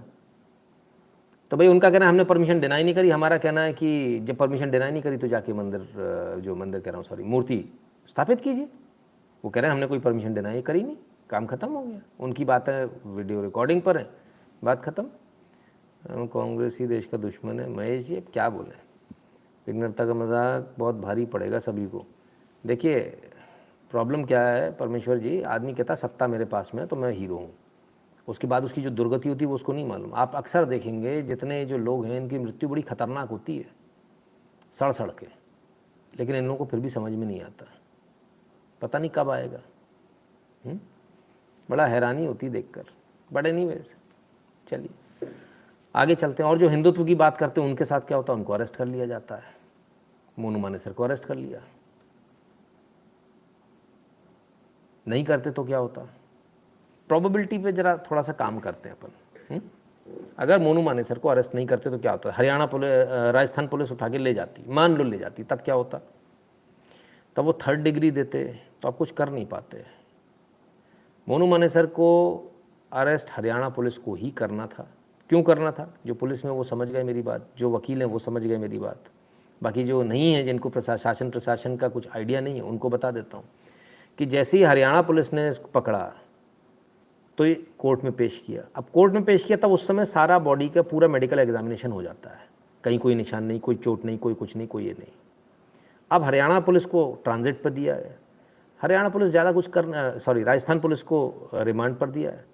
राजस्थान पुलिस ज़्यादा कुछ कर नहीं पाएगी, मारपीट नहीं कर पाएगी, हाँ जो गुम चोट है बस वही कर पाएगी, और उसमें भी अगर वो पकड़ में आ गई तो निपट जाएंगे, फिर केस बन जाएगा ह्यूमन राइट्स का, तो इसलिए ज़्यादा कुछ नहीं कर पाएगी। इसलिए पुलिस, अपनी पुलिस का पकड़ना ज़्यादा अच्छा होता बनस्पत दूसरे की पुलिस के। इसीलिए जो अपराधी होता ना, मान लो उसकी कहीं सेटिंग नहीं बैठ पा रही तो दूसरी जगह सेटिंग बैठाकर वहाँ आत्मसमर्पण करता है। आप जो देखते हो ना आत्मसमर्पण की जगह अखबारों में जो छपता है, फला जगह चेकिंग में पकड़ा गया ये अपराधी, उधर का अपराधी है। चेकिंग में कोई नहीं पकड़ा जाता, खुद से आके वो कहता कि मैंने फला जगह क्राइम किया है, पैसे देकर पकड़वाता है अपने आप को। उससे क्या फ़ायदा होता है, उससे ये फ़ायदा होता है कि जब मान लीजिए आप पे कोई छोटी मोटी धारा लगा के यहाँ पे बंद कर दिया उन्होंने, एक ज़िले में, दूसरे ज़िले की पुलिस लेने आई, लेकिन उससे पहले वो आपको कोर्ट में पेश करेगा ना, फिर वो मारपीट से बच जाता है आदमी। तो इसलिए होता है, ठीक है, क्लियर है। तो 3rd डिग्री से बचने का ये उपाय होता है। अब मोनू मानेसर अरेस्ट हो गए, कुछ हुआ, हिंदू ने कुछ किया नहीं किया, 80% हो आप, ठीक है। अब आते हैं दूसरी बात पर। कल मामन खान अरेस्ट हुआ है। मामन खान के अरेस्ट होने के बाद पहली बात तो रेड अलर्ट हो गया है पूरे नूह जिले में, और हरियाणा के नूह जिले में 15 सितंबर को सुबह 10 बजे से 16 सितंबर को रात 23:59 तक मोबाइल इंटरनेट अस्थायी रूप से निलंबित कर दिया गया है। हमने नूह में धारा 144 CRPC लागू कर दी है और हमने लोगों से अपने घरों पर शुक्रवार की नमाज अदा करने का भी अनुरोध किया। SP नूह, ये हालत है, बताइए। मोनू मानेसर को अरेस्ट किया, उन्हें कुछ करना ही नहीं पड़ा, ना इंटरनेट सस्पेंड, ना धारा 144, उन्हें मालूम है कुछ कर ही नहीं, होना ही नहीं है इस तरफ से, ये शांति प्रिय लोग हैं। और जैसे ही मामन खान अरेस्ट हुआ भाई साहब, कल पहले पूरी बैरिकेडिंग की गई, पूरा अलर्ट पे नूह को रखा गया, इसके बाद इंटरनेट सस्पेंड किया गया, इसके बाद धारा 144 लगाई गई, एक मामन खान को अरेस्ट करने पे। ताकत देख रहे हो आप, ठीक है ना। तो ये स्थिति है भैया। देखो ऐसा है ना, बिश्नोई गैंग से बात करना है, उसके भाई से ऐसा बताया जा रहा है, अभी कंफर्म नहीं है, और ये कहा जा रहा है, कोई पुष्टि नहीं है, पुलिस ने अभी तक कहीं पुष्टि नहीं करी इस बात की। ये कहा जा रहा है कि वो कोई सिग्नल ऐप है उसके ज़रिए बात कर रहा था, फलान कर रहा था, तो सबूत ले आओ। लोगों ने कह दिया वो तो जो है ज्वाइन करने वाला था गैंग। कौन कह रहे हैं, कौन कह रहे हैं, कौन से चैनल हैं? वही जो मोनू मानेसर की सुपारी लेके घूम रहे हैं। आप समझिए, पैसे कौन देगा? पैसा वो देगा जिसको फ्री की गाय मिल रही है, 200 किलो गोश्त मिल रहा है, हड्डियाँ मिल रही हैं फ्री की, उसे 15-20 हज़ार रुपये की इनकम हो रही है। सड़क पे चलती हुई गाय उठाई, काट दो, 15-20 हज़ार रुपये चित्त हो गए। इसने फ्री के पैसे बनाए 15-20 हज़ार रुपये, कम से कम बता रहा हूँ। यही पैसे खर्च करेगा ना, यही दे देगा, उसमें से 10 हज़ार दे देगा। अब दूसरी तरफ वो आदमी है जो गाय को बचा रहा है, तो बचाने में तो कोई पैसा मिल ही नहीं रहा, उल्टा जा रहा है, चारा और लग रहा है, ये लग रहा है, वो लग रहा है, वो कहाँ से देगा? तो चैनल या पत्रकार किसकी बजाएंगे? जो पैसा दे रहा उसकी, खत्म। पुलिस किसकी बजाएगी? जो पैसा देता उसकी, खत्म बात। तो बस अब उसको टेररिस्ट बना दो, ये बना दो, सब बना दो। मीडिया ट्रायल कहते हैं इसको। है ना। और मीडिया पे कायदे से बिना सबूतों के इस प्रकार की बात करने पर चार्ज लगना चाहिए, ठीक है ना। ये पुष्ट खबरों से, इससे उससे, है ना, ये सब नहीं चलता अपुष्ट खबरों से, है ना। महेश शर्मा जी बहुत बहुत धन्यवाद भैया, ठीक है ना। तो ये स्थिति है साहब, दो तरफ में इतना बदलाव हो जाता है खटाक से जब आप देखते हो। यदि आप तक हमारे वीडियो पहुंच रहे हैं, यदि आप हमारा लाइव देख रहे हैं, तो कृपया कर QR कोड को स्कैन करके अपनी अपनी फीस ज़रूर भर दीजिएगा। फ्री में कोई लाइव ना देखे, ऐसा हमारा निवेदन है। 8770720196 इस नंबर पर गूगल पे, पेटीएम, फ़ोनपे के माध्यम से भी आप सपोर्ट कर सकते हैं। जो भारत के बाहर है वो patreon.com/नितिन शुक्ला पर जाकर या फिर paypal.me/नितिन शुक्ला GWL पर जाकर ध्यान से अपनी अपनी फीस भर दें। t.me/n शुक्ला, इनसे सब लोग जुड़ जाएं, जो पैसा भरते हैं, नहीं भरते हैं, फ्री में देखते हैं, सब लोग जुड़ जाएं, है ना। ये बहुत काम की चीज़ है, ठीक है ना। तो चलिए आगे चलते हैं। ये तो हो गई इतनी सारी बात, अब ज़रा कुछ पॉलिटिक्स की बात भी हो जाए। तेलंगाना के CM KCR ने PM मोदी को लिखा खत, विशेष सत्र में इस बिल को पेश करने की मांग की। कौन सा बिल है? Women's reservation bill. 18 से 22 सितंबर तक बुलाया गया। सियासी गलियारों में चर्चा कि आरक्षण, महिला आरक्षण विधेयक आ सकता है। उन्होंने पहली चिट्ठी लिख दी, 18 से 22 के सत्र में महिला आरक्षण विधेयक ले आओ, आप महिला आरक्षण विधेयक पास कर दो। बढ़िया है, ये भी सही है, ये भी अच्छी राजनीति है। खैर, तो और क्या, KCR की सुपुत्री भी आज कुछ कह रही हैं, उसको भी देखें, वो आज ज़रूरी हो जाता सुनना। आइए। One, Rahul ji, what happened to your ED case when you and Honorable Sonia Gandhi ji, Mallikarjun Kharge ji, Pawan Bansal ji, and many leaders from various states of this country have been called by the ED 1.5 years back? What happened to that case? Is there an understanding between Congress and BJP? Should we think that there is an understanding? Point one. Point two, you fight with CPI, CPM in one state, then in another state you are in alliance with them. You fight with Aam Aadmi Party in one state, you criticize them, then you are an alliance partner of INDIA. So you are multiple opinions about these parties, and you are selective criticism of these parties. Kindly give this nation a clarity on issues like what is this political confusion that Congress party has. And if you are confused yourself, what do you expect from the people? BRS from day one has been clear. We are against both Congress and Bharatiya Janata Party. That is why we are neither a part of any of the alliance. Simple as that. But what is the stand of Congress party? The party like Aam Aadmi Party which you oppose, why is it your alliance party today? 3, what is your status or what is your stand on corporates? Corporates like Adani ji, you welcome them with red carpet in Rajasthan, where you are a ruling party. You welcome them into Chhattisgarh, where you are a ruling party, and otherwise you oppose them in various other states. So what is your stand on Adani ji? Will your own Chief Minister, Mr. Gehlot, agree that Adani ji should be out of business? Please categorically state this, that when you start your Bharat Jodo Yatra in Rajasthan, will you criticize Adani ji in Rajasthan? These are the 3 questions I want to ask Rahul Gandhi ji. What about your ED case? What is your stand on Adani ji? And what is this confusing stand of yours on various political parties? And why did you not question or why did you not work or raise the issue of women's reservation bill as a party in the last 20 years? Thank you. Jaranome said that Kavita should care about the ED, not Rahul Gandhi. See, it is not about Kavita caring or not caring about the Rahul Gandhi or Congress party. They have come to Hyderabad. We welcome them. They are political tourists. Mr. Rahul Gandhi ji is a political tourist. तो कुल मिलाकर बहुत सारे आरोप लगा। आरोप क्या मतलब, उन्होंने सवाल पूछे और तमाम सारे सवालों में BRS की MLC हैं के कविता। सवाल उन्होंने पूछा कि राहुल गांधी और BJP की मिली भगत है, क्योंकि इनके खिलाफ जो केसेस चल रहे हैं, नेशनल हेराल्ड वाला जो केस है, उसमें अभी तक ये गिरफ्तार क्यों नहीं हुआ। मेरे पास तो रोज़ सम्मान आता है, आज भी आया उन्होंने कहा, तो इनके पास क्यों नहीं आ रहा। अदानी का विरोध करते हैं तो अदानी के लिए रेड कारपेट क्यों बिछा रखा है राजस्थान में। सवाल वाजिब है। दूसरी बात कहते हैं कि जिसको आप गाली देते थे आम आदमी पार्टी को, उसके साथ आप अलायंस कर रहे हो, तो क्या कहना है। तो BRS कुल मिलाकर बाहर है। सवाल इस बात का है, तो क्या वो इंडी अलायंस खलास है? They said it was Congress party who was the women. Give credit to Madam Sonia ji. She passed it in the Rajya Sabha, but it is 26 years back. What happened after that? Why are you silent? After that, 10 years they were in power. Why did they not push for it and get it passed in Lok Sabha? After that, 10 years Modi ji is in power. Why did you not care to question Modi ji on this? Very recently, Madam Sonia ji wrote to Honorable Prime Minister for the special session of the Parliament, There she talked about 9 issues, but she did not mention about the women's reservation bill. My question is, you're not consistent on questioning these issues. When you're in the government, you're not consistent. When you're in the opposition, you're not consistent. Consistent तो कांग्रेस पूरी खुद ही नहीं है, तो कहाँ से होंगे। खैर बहरहाल चलिए, तो ये तो राजनीति की बात है। कुछ और खबरें भी ले लें। Delhi women stabbed to death, acid poured on face. क्यों, क्या हुआ? Had asked colleague to repay debt. आहा, जो डेट लिया था वो वापस देने की बात थी। क्या हुआ भाई? Zakira technician and Pinky a clerk worked in the same office at Nizamuddin railway station. Nizamuddin railway station पे दोनों एक साथ काम करते थे। टेक्नीशियन था और ये क्लर्क थी मैडम। इन्होंने कुछ सालों पहले जाकिर को 11 लाख रुपए दिए थे।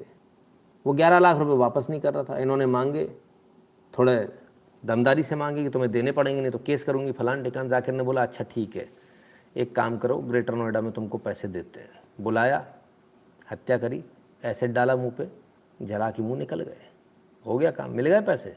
दिए काहे को थे? कितनी बार कहा भैया इससे काम नहीं चलेगा, मेरा अब्दुल ऐसा नहीं है, इससे काम नहीं बनेगा, आपको बचना चाहिए। आप जरा खबर वालों को देखें। Man rapes bahu, son dumps her saying she is now his mother. Man rapes bahu, अच्छा कोई हिंदू होगा फिर तो, हैं? लड़के ने कह दिया अब ये मेरी माँ बन गई है क्योंकि बाप ने बलात्कार किया इसलिए। अच्छा, man rapes bahu, son dumps her saying she is now his mother. बिंदी वाली बताइए भाई, ऐसा किस जगह होता है ऐसा कि बाप ने दबोच लिया तो अब बाप की मिल्कियत हो गई? कहाँ होता है ऐसा? मुकदमा दर्ज हो गया इस केस में, इसमें मुकदमा दर्ज हो गया। जानबूझकर टाइम्स ऑफ इंडिया ने एक बार फिर, टॉयलेट पेपर ऑफ इंडिया, एक बार फिर जो है इसने गलत हेडलाइन लगाई है। अब बहू को क्या बोलते हैं भाई जरा बताना, मुसलमानों में किसी को आइडिया हो तो जरा बताना। तो कुल मिलाकर ये केस जो है मुस्लिम फैमिली से रिलेटेड केस है, और इश्तिकार जो है उसने अपनी बहू, डॉटर इन लॉ, उसको रेप किया। रेप करने के बाद जब ये वाली बात उसने अपने हस्बैंड को बताई कि भाई तुम्हारे फादर ने रेप किया, तो रादर देन ये कहने की कि केस करेंगे, फलान करेंगे, ढिकान करेंगे, उसने ये कह दिया भाई अब तो तुम उसी की हो गई हो, अब तो मेरी माँ हो गई हो। फाइनली जो है इस लड़की में इतनी हिम्मत थी कि उसने जाके मुकदमा दर्ज कराया। 376 यानी बलात्कार का केस लगा है, और भी कई धाराएं लगी हैं इसके ऊपर, ठीक है ना। तो ये स्थिति है। खातून बोलते हैं, अच्छा मुझे आइडिया नहीं है। बेगम तो पत्नी को बोलते हैं भाई, बहू को क्या बोलते हैं? तो हेडलाइन होनी चाहिए थी, है ना, कि लेकिन हेडलाइन बहू की कर दी, बहू लिख दिया। बहू तो सनातनियों में बोलते हैं यार, सनातन को रेडिकेट करना है, सनातन के शब्द भी लिखने हैं, गजब है। टाइम्स ऑफ इंडिया जैसे लोगों पेपर्स के क्या बोले अब। चलिए वहाँ छोड़िए। ड्रेस की नाप लेने आए दर्जियों ने की छात्राओं से छेड़छाड़। उत्तराखंड की घटना, उधम सिंह नगर की। स्कूल में बच्चियों की ड्रेस बननी थी। ड्रेस बनाने को लेकर जो निजी कारखाना है उसने अपने एक कर्मचारी को भेजा, प्रतीक तिवारी जी, उनके साथ 2 सहायक आए। जो 2 सहायक जो दर्जी आए, सॉरी, है ना, जो प्राइवेट फर्म में उसने अपने सहायक को भेजा, प्रतीक जी जाइए आप ड्रेस का काम करिए। बोले ठीक है। 2 दर्जी भी साथ में आए। दर्जियों के नाम थे मोहम्मद कामिल और मोहम्मद शकील। मोहम्मद कामिल और मोहम्मद शकील को बच्चियां मिल गईं। ड्रेस का नाप लेने के बहाने उनके सीने दबाने शुरू हो गए, पजामे का नाप लेने की जगह। तो बच्चियों ने इस बात को स्कूल में बताया। स्कूल प्रशासन इसमें चुप हो गया, सुट, बोले चुप हो जाओ, और लफड़े वाला काम है। बच्चियों ने जब घर जाकर बताया, तब उनके अभिभावक जब चढ़े, तब जाकर ये केस दर्ज हुआ है। सोचिए आप कितनी बड़ी घटना है। और कई सारी बच्चियों के साथ छेड़छाड़ करी है, बाकी सब चुप, कुछ ने मुंह खोला। कमाल है, आज भी हो रहा है। वो कौन सा था वो, क्या नाम है वो, जहाँ मज़ार है, अजमेर कांड आज भी हो रहा है। कमाल है। चलिए साहब, कौन सही करेगा इनको? There are Uttarakhand government and Gujarat government is deliberating on UCC, and they are in advanced stages. And I think once that is placed in those assembly, definitely we learn from there. National UCC, I don't know what is the mind of government of India, but in Assam, December we are bringing a bill to ban polygamy in our state. Already public consultation has taken place. December we are bringing a bill to ban polygamy in our state. From December we are bringing a bill to ban polygamy in our state. Already public consultation has taken place. We have examined the legality. Now drafting is going on. By December we will pass a bill in Assam banning polygamy completely. बहुत बड़ी खबर है, आसाम से आ रही। हिमंता बिस्व शर्मा जी कहते हैं polygamy को हम बैन कर देंगे, दिसंबर में हम बिल ले आएंगे और दिसंबर में पॉलीगैमी बैन कर देंगे। पॉलीगैमी क्या है? एक से अधिक पत्नी या एक से अधिक महिलाओं के साथ रिश्ता रखना बिल्कुल सही है, ये बैन होना ही चाहिए। इसमें सज़ा का प्रावधान होना चाहिए, चाहे हिंदू हो, चाहे मुसलमान हो, चाहे सिख हो, चाहे ईसाई हो, चाहे कोई भी हो। आप ये नहीं कर सकते, इसको तो बैन होना चाहिए। कितनी महिलाएं हैं जो ये कहती हैं पॉलीगैमी बैन होनी चाहिए? हाथ उठाओ। और कितने पुरुष हैं जो कहते हैं पॉलीगैमी बैन होना चाहिए? जो नहीं होना, जिनको लगता है कि नहीं होना चाहिए बैन, वो भी लिख दें कि नहीं पॉलीगैमी बैन नहीं होना चाहिए, 4 रखने को परमिशन होनी चाहिए। तो बड़ी खबर है, और बड़ी खबर आसाम से आ रही है कि पॉलीगैमी को बैन करेंगे। ये बहुत पहले हो जाना चाहिए, केंद्रीय स्तर पर होना चाहिए था, पर अब खैर जो हो रहा है आपके सामने है। खैर चलिए, तो इससे सब कुछ हो जाएगा क्या? गुजरात के खेड़ा में शिव जी की यात्रा निकल रही थी। शिव जी की यात्रा निकल रही, गुजरात के खेड़ा में पुलिस वाले मौजूद हैं, लेकिन अंदर छुप कर। और यात्रा में क्या हुआ जरा देखें।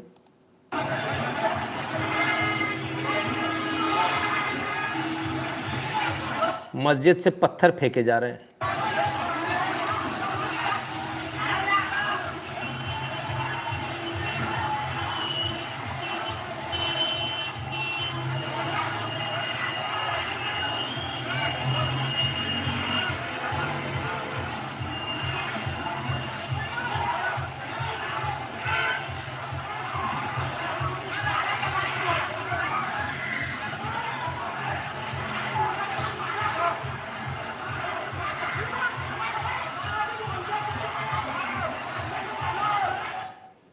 तो ये शिव यात्रा का हाल है गुजरात में, खेड़ा।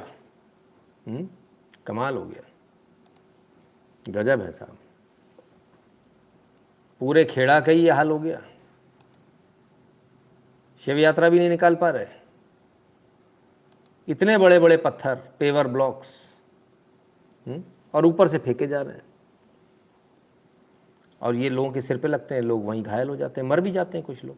धारा कोई गंभीर धारा नहीं है, लापरवाही से पत्थर चलाना, कुछ ज़्यादा सज़ा नहीं होती है। कमाल है। कब बंद होगा ये सब, भगवान ही मालिक है।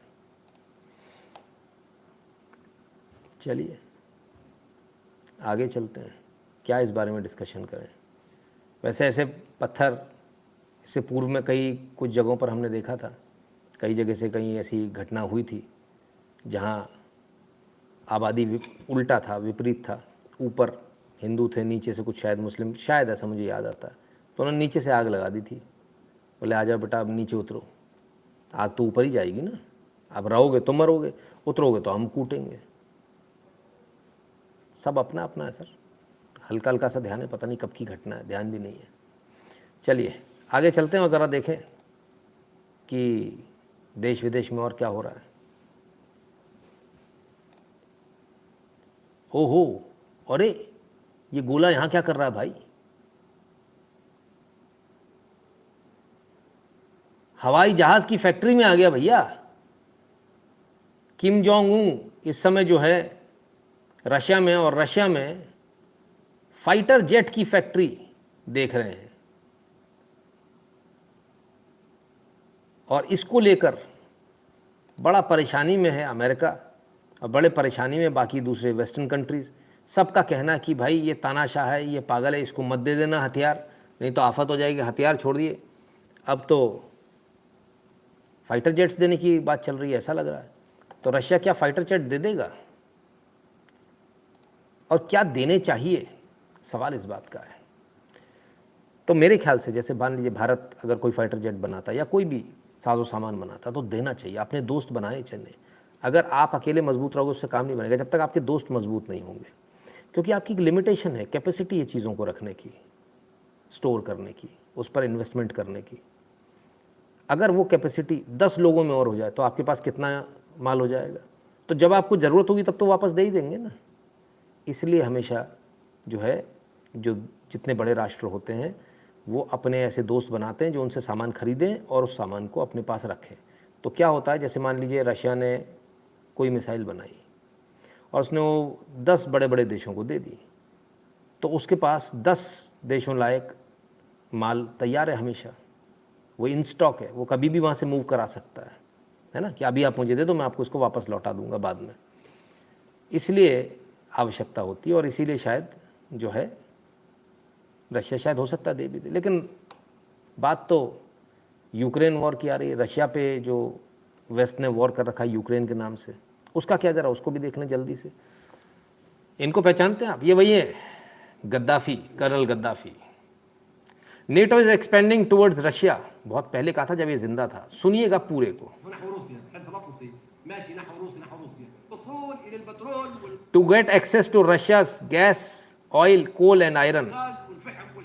रशिया की तरफ बढ़ रहा है नेटो, रशिया को ऑक्यूपाई करना चाहता है, क्योंकि उसकी गैस, ऑयल और तमाम साजो कोल सब उसको चाहिए।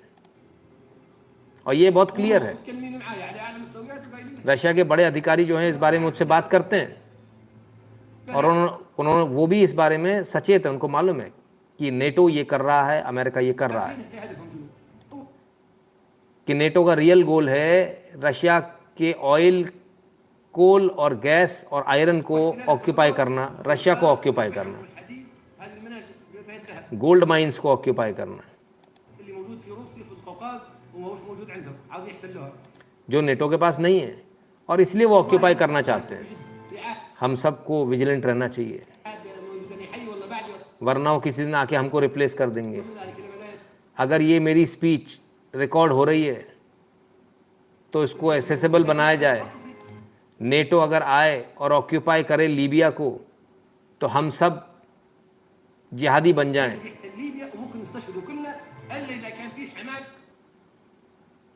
हमारे पास नेशनल डिफेंस नहीं है, अरब नेशन यूनाइटेड सब एक साथ हों और मिलिट्री पावर बने,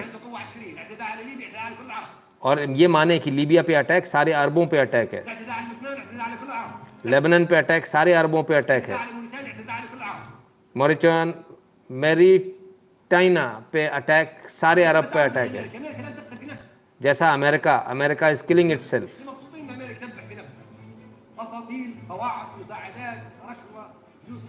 They spend their fleet, military bases, aid, bribes, monopolies, all black money everywhere, and later the hour comes when America collapses like the Soviet Union. बहुत पहले इस बंदे ने ये सब कुछ पहचान लिया था, पकड़ लिया था, और तब कहा था कि अगर ये मेरा रिकॉर्ड हो रहा है वीडियो तो ये तारीख बनेगा, और वाकई में तारीख बन गया। बिल्कुल सही कहा था। तब जब लीबिया के ऊपर अटैक नहीं हुआ था, तब इसने बता दिया था कि ये अटैक जो है वो सोवियत यूनियन के ऊपर किया जाएगा, और सोवियत पे इसलिए रशिया के ऊपर किया जाएगा। रशिया के ऊपर इसलिए किया जाएगा क्योंकि इसके ऑयल, गैस, इसमें कोई दो राय नहीं है। विश्व का सबसे बड़ा तेल भंडार अगर आप सोचते हैं इन लोगों के पास है, नहीं, वो रशिया के पास है। विश्व का सबसे बड़ा गैस भंडार रशिया के पास है। विश्व की सबसे बड़ी गोल्ड माइन रशिया के पास है। विश्व का सबसे बड़ा कोल भंडार भी रशिया के पास है। तो रशिया बहुत रिच है। तो क्या इसीलिए रशिया को इसकी कीमत चुकानी पड़ रही है? क्या इसलिए रशिया ये कीमत चुकाएगा? भगवान मालिक है। लेकिन खैर, बता तो पहले ही दिया था, और वही हो रहा है। किसी समय पर गद्दाफ़ी को मैं बहुत बुरा मानता था, क्योंकि वेस्टर्न मीडिया ने ऐसा बताया था। लेकिन जिस तरीके से गद्दाफ़ी को मारा गया था, वहीं से मुझे समझ में आ गया था मामला कुछ और है। और आज जब पुरानी बातें निकल कर आ रही हैं तो समझ में आ रहा है कि गद्दाफी एक्चुअली कुछ और कर रहा था जो अमेरिका के लिए बहुत नुकसानदायक था। अमेरिका जो गुलाम बनाकर पूरी दुनिया को रखना चाहता है, उससे गद्दाफी मुक्ति दिला रहा था अफ्रीकन कंट्रीज़ को और तमाम सारी अरब कंट्रीज़ को भी, पर अफसोस उसे मरवा दिया गया। ऐसा ही प्रयास कोई और भी कर रहा है आपके देश में, है मोदी नाम का व्यक्ति, देख लेना, कहीं उसके पीछे भी ना पड़ जाए। पड़ तो गए। तपन बर्मन जी धन्यवाद। आइए तो देखें ज़रा यूक्रेन वॉर का क्या हाल है। यूक्रेन के ही सैनिक हैं, कुछ कह रहे हैं, सुनिए। Делаем такой регламент маленький просто того, что так как вы не были здесь на передку, вы этого всего не видите. आप लोग क्योंकि फ्रंट लाइन पे नहीं है तो आप लोग नहीं जानते यहाँ क्या चल रहा है। यहाँ देखिए रशिया किस तरह से काम कर रहा है, वो किस किस प्रकार से आगे बढ़ रहा है। उन्हें कोई फ़र्क नहीं पड़ता कि हम क्या कर रहे हैं या हमारे क्या एक्शन हैं। रशिया अपनी डोमिनेंस बरकरार रखे। मैं लड़ाई के युद्ध के बारे में बताऊं तो वी नीड टू सेंड हमें कई डज़न फाइटर्स भेजने पड़ते हैं और रशिया को कुछ नहीं। रशिया अपने लोगों को भेजता है और वो थोड़े से लोगों को भेजता है और उतने में ही हमारी पोजीशन को क्लेम कर लेता है, हमसे हमारी पोस्ट छीन लेता है। वो सिंपली प्लाटून्स भेजता है, हमको बटालियंस भेजनी पड़ती है। उसको कोई हमारी बटालियंस उसको फ़र्क भी नहीं पड़ता है। आपको फ़र्क दिख रहा है उनके कॉन्फिडेंस में, हमारे कॉन्फिडेंस में। वो कॉन्फिडेंटली आते हैं, शूट करते हैं और एक साथ मारते हैं और सब कुछ एक साथ करते हैं और चले जाते हैं। And then they smoothly come and sweep. Therefore there is no need that they are mobilizing truck. Stupids who don't want to know how to go. तो कहते कि मैं 9 साल से उनको ट्रेनिंग मिल रही है और 9 साल से वो एक्यूरेट हिट कर रहे हैं और रियली एक्यूरेट, जबकि इसके विपरीत और उनको कोई फ़र्क नहीं पड़ता। हम उनको डिफेंड कर ही नहीं सकते। ये सब बकवास बातें, रबिश है।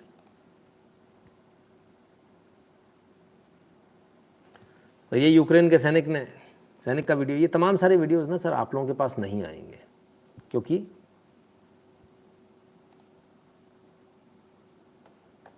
ये चीज़ें दिखाई ही नहीं जाती। खैर हम दिखा रहे हैं तो देखें क्या वाकई में सही है, ऐसा सच में चल रहा है। लीजिए साहब, ड्रोन से हमला। और ये छुप के जो बैठे थे ना बंकर में, ये रहा इनका बंकर। एक और ठोका, अब ये भागे निकल के। ये देखिए ये भागे निकल के, बंकर पे ही हमला हो गया। ट्रेंचेस के ज़रिए भाग रहे हैं, ये भागे। अब कहाँ जाने वाले भाई? ओ हो, एक और बंकर में छुप गए, गुफा में। तब क्या? ये लो भाई, इसको भी उड़ाया। ये यूक्रेन के सोल्जर्स को रशिया किस तरीके से, जिसे कहते हैं ना, चीथड़े उड़ा दिए बिल्कुल।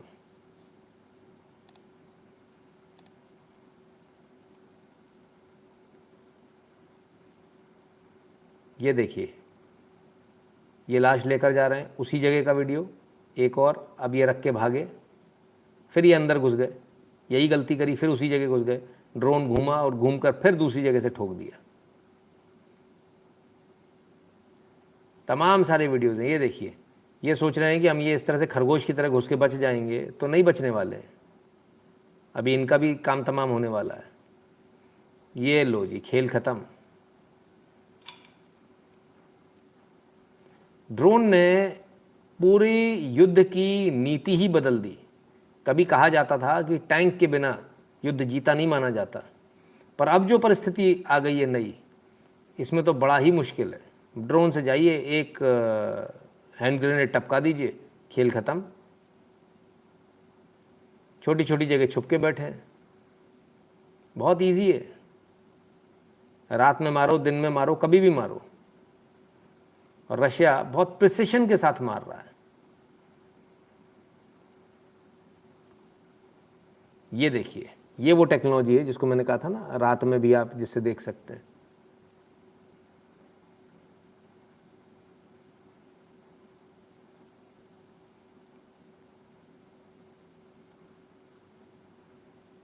ये भी गए। ये 3 बैठे थे, हो गया खेल खत्म। तो ये रशिया की प्रेसिडेंशियल स्ट्राइक है जो जिससे बचना बहुत मुश्किल क्या नामुमकिन है। आई कैन बिलीव रशिया इतना पावरफुल है। देखिए सर, हम तो दिखा रहे हैं, रशिया एक्चुअली में बहुत पावरफुल है। और इससे भी यदि चैन ना पड़ा हो तो ये रशिया का फिदाइन ड्रोन है जिसके ऊपर कैमरा लगा हुआ है,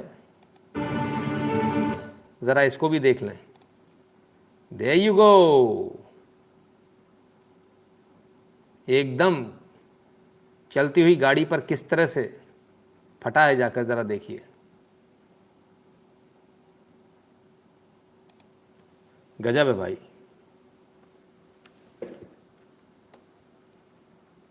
और भी कुछ है, और यही वो कारण है कि लोग अब जा नहीं रहे, नहीं जा रहे हैं तो लोगों को ज़बरदस्ती उठा लिया जा रहा है, जो हमने पिछले कुछ वीडियो में दिखाया था। अब एक लड़की का वीडियो आया जो रोती हुई कुछ कह रही है। Вийшов в них катком пройтися по моїй честі, вони вирішили забрати мого папу. Папа військома. У мене тільки одне питання, вони всіх чоловіків з моєї родини вирішили істрібити. Я зараз за 10 хвилин зберусь на акцію, а піду під військкомат. Якщо мене завтра на акції не буде, просто знайте, що це справа рук СБУ або нашого новомосковського військкомату. Я просто не розумію. Що поганого в цій мирній акції? Що в ній поганого? Що поганого в тому, що жінки хочуть визволити своїх чоловіків з російського полону? तो इनके पिताजी हैं और इनको जो है उठा कर ले गए हैं। अभी कहते हैं कि हम जाकर जो है प्रदर्शन करेंगे कि हमारे पिताजी को उठा कर ले गए, उनको एक्सटर्मिनेट किया जा रहा है, धीरे धीरे करके सबको मारा जा रहा है, हमारी क्या गलती क्या नहीं है। बहरहाल युद्ध है, युद्ध में ये सब होता ही है। आइए और आगे देखें, और हालत कहाँ तक हो गई है कि अब यूक्रेन स्पेशल ड्रेसेस बना रहा है। किन के लिए? प्रेग्नेंट महिलाओं के लिए। यूक्रेन की आर्मी में है स्नाइपर राइफल है, ये विहेना एमराल्ड स्नाइपर है ये, और जॉन ऑफ आर्क भी कहा जाता है इनको।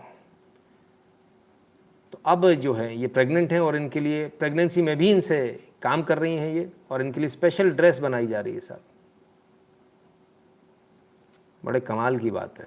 किस किस को उतारेंगे भाई? ज़बरदस्ती लोगों को पकड़ पकड़ के उतारा जा रहा है, प्रेग्नेंट औरतों को उतारा जा रहा है। क्या करेंगे भगवान ही मालिक है।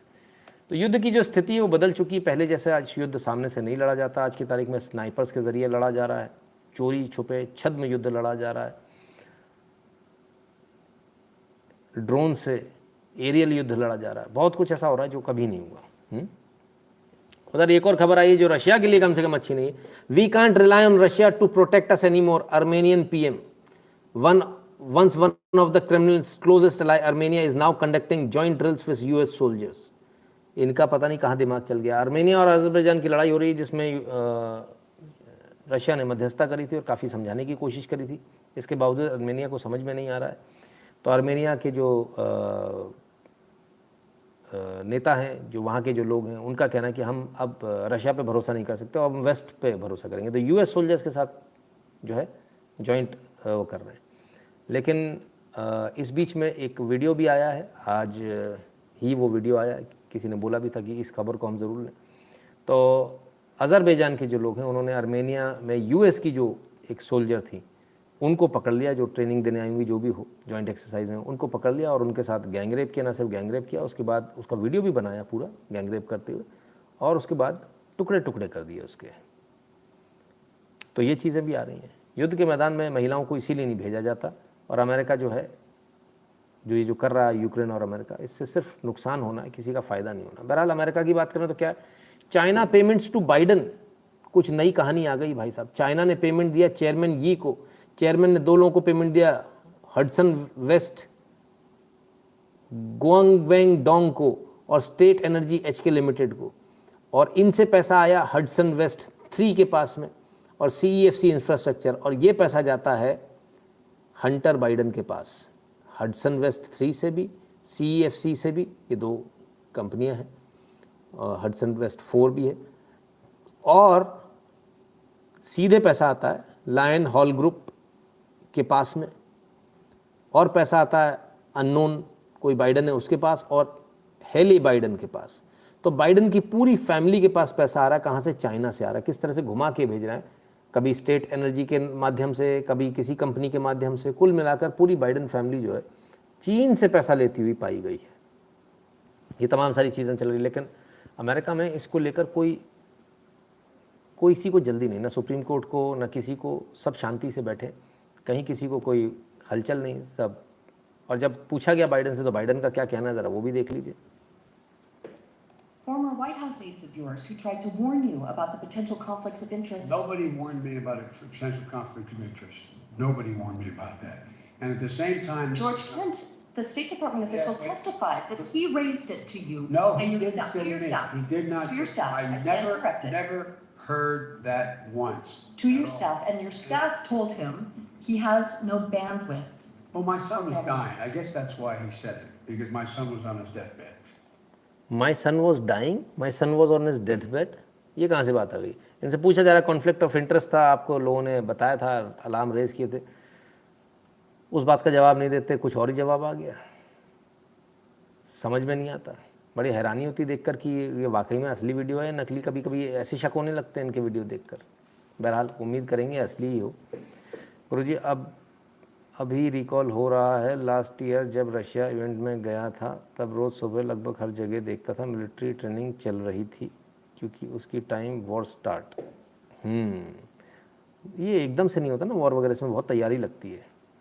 खैर चलिए और आगे देखें। कोविड को लेकर एक नया खुलासा हुआ है। Congress of the United states Washington, the honourable William J Burns, director central intelligence agency, इनको ये लेटर लिखा गया था 2023 में। और क्या लेटर लिखा गया था जानते हैं? जब लोगों ने कोविड वैक्सीन के ऊपर असलियत सामने लाई थी, तब गिने चुने चुनिंदा कुछ लोगों को ये काम दिया गया था कि वो इन सब को धता बताते हुए नए सिरे से कोविड वैक्सीन के बारे में अच्छी अच्छी बातें लिखें। और इसके लिए CIA ने बाकायदा पैसा दिया था। ये खबरें भी अब निकल कर आ रही हैं। गजब है साहब, क्या कहें, हद है बिल्कुल ही। पर खैर क्या कर सकते हैं। तो ये हालत है इनकी। हम इसको कल फिर लेंगे क्योंकि समय की बाध्यता है और बहुत सारी न्यूज़ आज की हमको कल कैरी फॉरवर्ड करनी पड़ेगी लगता है। यस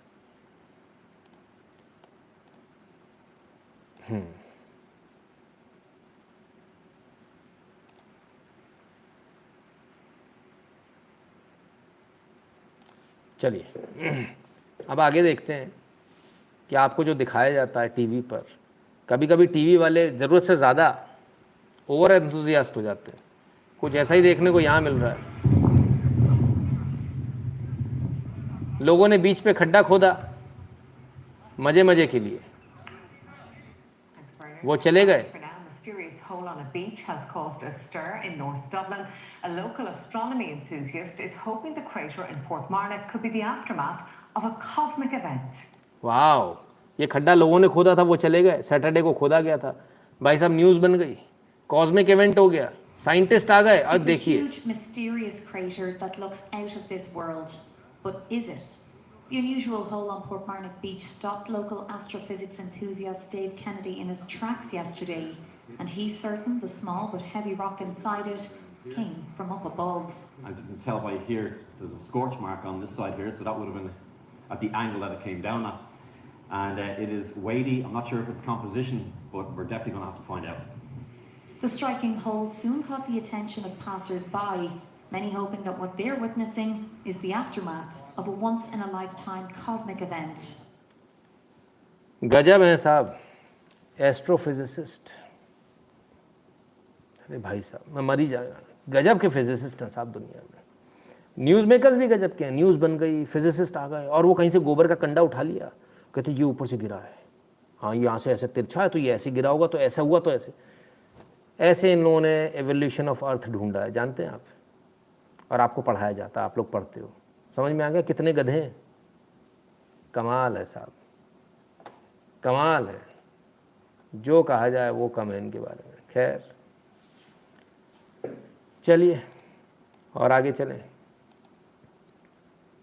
और भी हैं, एक से बढ़कर एक है दुनिया में। हाँ, फ्री में वे करा लो अपने आप को। देखें भाई, वे योरसेल्फ हियर, चढ़ते ही वापस ना, किसी और दिन करेंगे, आज नहीं। कितना था?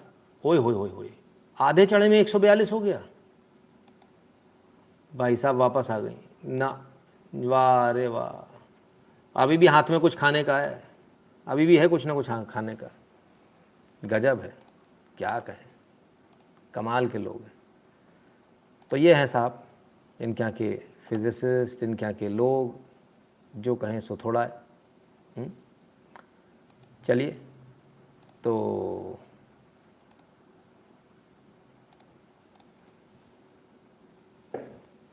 यदि आप तक हमारे लाइव पहुंच रहे हैं, यदि आप हमारे लाइव देख रहे हैं, तो कृपया कर QR कोड को स्कैन करके अपना अपना पेमेंट ध्यान से कर दीजिएगा और अपना नाम और नंबर ज़रूर लिखिएगा मैसेज में या कमेंट जो आता है नीचे, उसमें अमाउंट के ठीक नीचे होता है वो डब्बा।